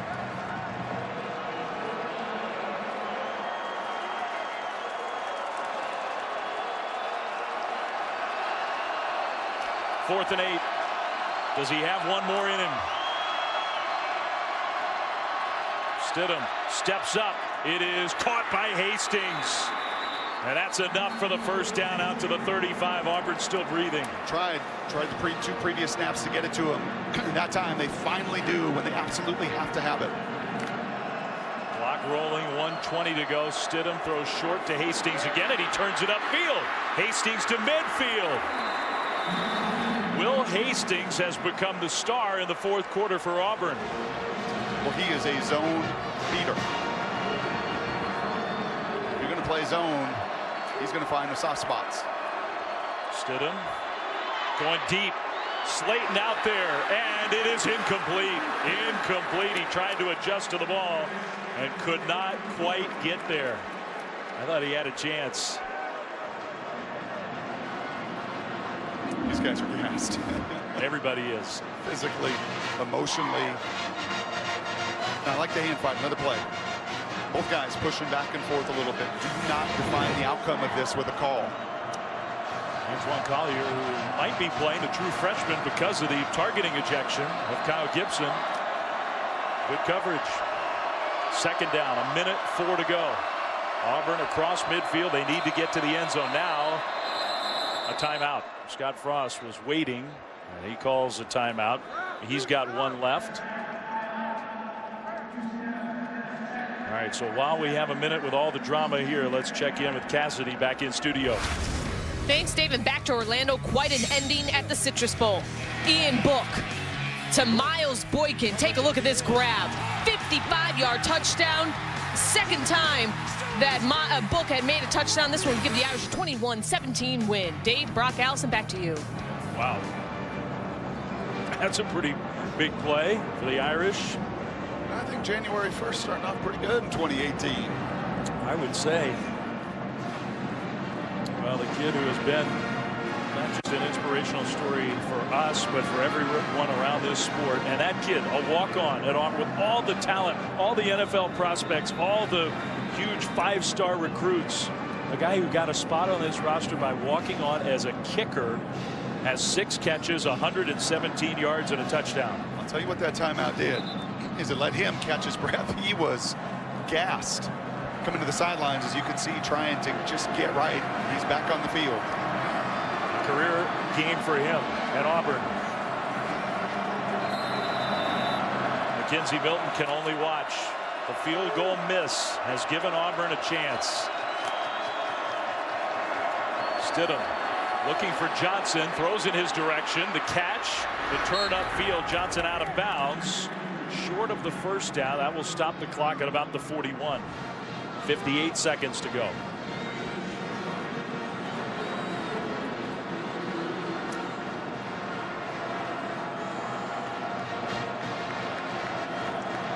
Third and 4.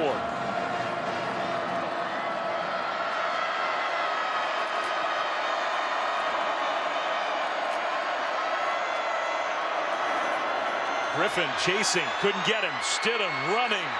He'll get the first down. Upended inside the 35. Hops up quickly. Clock stops to set the chains on the first down.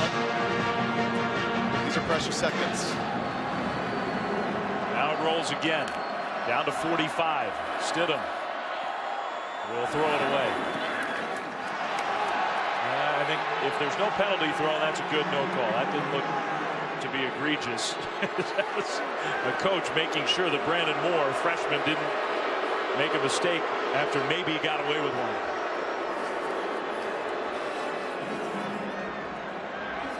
Second down. Yeah, you don't need to do that. Yeah, that could have been flagged. I didn't think it was real violent, but that could have been a penalty.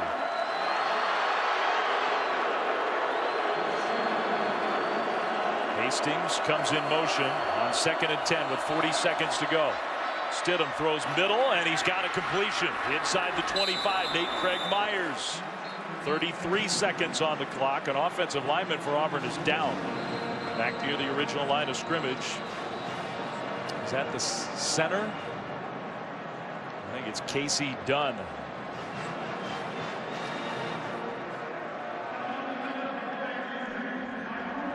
And he is in some pain.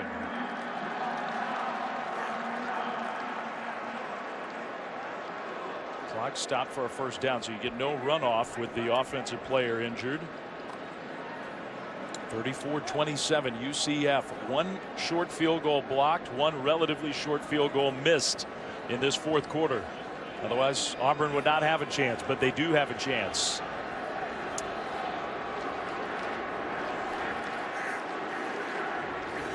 What a start to New Year's Day, with so much more to come out in Pasadena. Nick Chubb and the Georgia Bulldogs. So many folks in this city, in this state. This is the biggest game for this program in decades. Georgia playing in the Rose Bowl for the first time in not quite 100 years, but a long time. Semifinal number 1, Oklahoma, Georgia. You have some thoughts on? Well, the challenge there is a true freshman who has been phenomenal, but they've been able to manage the game. And they're going to have to do that today, because if you just give the Mackenzie Miltons and the Baker Mayfields the ball and the opportunities too many times, they find a way on these days after a month layoff more often than not to get it going. Well, Casey Dunn is being helped off the field. That's their center, so they're going to have to shuffle some things around. Austin Golson, who's been playing left tackle, will move back to center. He's kind of a natural do-everything offensive lineman. Started every game there last year. Should not be an issue on the snaps, the cadence, the mechanics. Hastings in motion. Now the clock winds. Good rush. Stidham under pressure. Throws it. Intercepted. I don't know if he was trying to throw it away or what. But UCF is 24 seconds away from perfection. The true freshman Collier. It came right to him.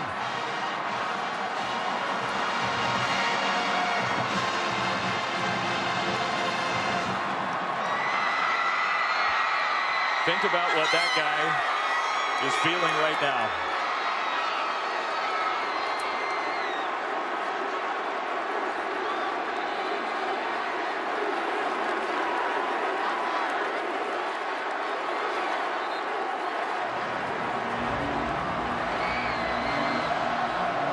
The celebration is starting here in Atlanta.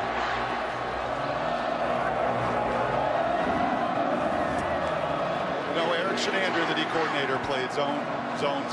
Just let him work it down the field. Gave up 7, and they went right down the field again. But with the game on the line, kind of like his head coach, he was not going to have his season defined by playing back. They were going to be aggressive, and it's just fitting that Griffin in the face forces the interception. 12 tackles, sack and a half, and the play at the end, perfection. Wow. New Year's Day 2018. A day that coach, those players, and this program will never, ever forget. What a win and what a season for UCF. I think all those sleepless nights, cross-country flights, hours spent doing what no other coach or very few have ever done to finish this storybook season off for Scott Frost. Every one of those hours pays off right now. Right now, right here in Atlanta. Yeah, put the hat on, Scott. Allison Williams getting in position. So as soon as we get ready, we'll go down and hear from the head coach. His final game with UCF, and what a win, Allison. Scott, I know how much it meant to you to coach this team in this game. As you see them celebrating an undefeated season and a Peach Bowl championship, what does that mean to you? It's about the players. It's always about the players. These guys deserve to be here. This team beat 2 teams that are in the playoff. I'm just happy for these guys. They've worked their tails off, and it's unbelievable to watch the success they've had. Auburn was a team that on so many levels seemed to have these advantages. What did you guys do to slay an SEC giant? You know, they're a great team. They're in one of the best leagues in the country. They're a great team. I knew if we could just neutralize the two front lines, we'd have a really good chance. And I got to give credit to our O-line and D-line. They did it, and our playmakers found a way. What was the difference for your quarterback, Mackenzie Milton, in the first and the second half? You know, he looked a little nervous early. He missed some throws. I mean, we had chances. We had a wide open guy to make it 17-3. We had a chance to get a field goal to get up 10. We didn't play our best game. I don't think Auburn did either. But our kids are fighters. I'm just happy for them. When you look back on this season and everything your team accomplished, what are you most proud of? This is a team that was 0-12 2 years ago. They had nowhere to go but up, but I can't believe how far up they went. Scott, thank you so much. Congratulations. Thank you. Wow, what a story. And Scott's a huge part of it. He's given the players all the credit. But what he did and his whole staff, they're all going to Lincoln, Nebraska. And Cornhuskers fans, you know how excited they are right now. But they spent all month doing 2 jobs. Yep. And it has paid off big time here in the Chick-fil-A Peach Bowl. We all said it yesterday. Man, Scott looks exhausted. He is spent because it is so hard to wear 2 hats, but he was not. He was not going to let Shaquem and the rest of these guys down. He wanted to share this moment, believed they could do it, and indeed they did. A team, a game that we will not forget. Nope. The UCF Knights 2017, and now on to New Year's Day 2018. That is a special group. And the quarterback was a huge part of it, but number 18, it's hard not to feel like he is the star of the show. For UCF, a landmark victory for a great kid and a great team. For Brock Hewitt, Allison Williams, Dave Fleming saying so long. Time to send it out to Pasadena, the college football playoff semifinal. The Rose Bowl getting ready. So long here from Atlanta.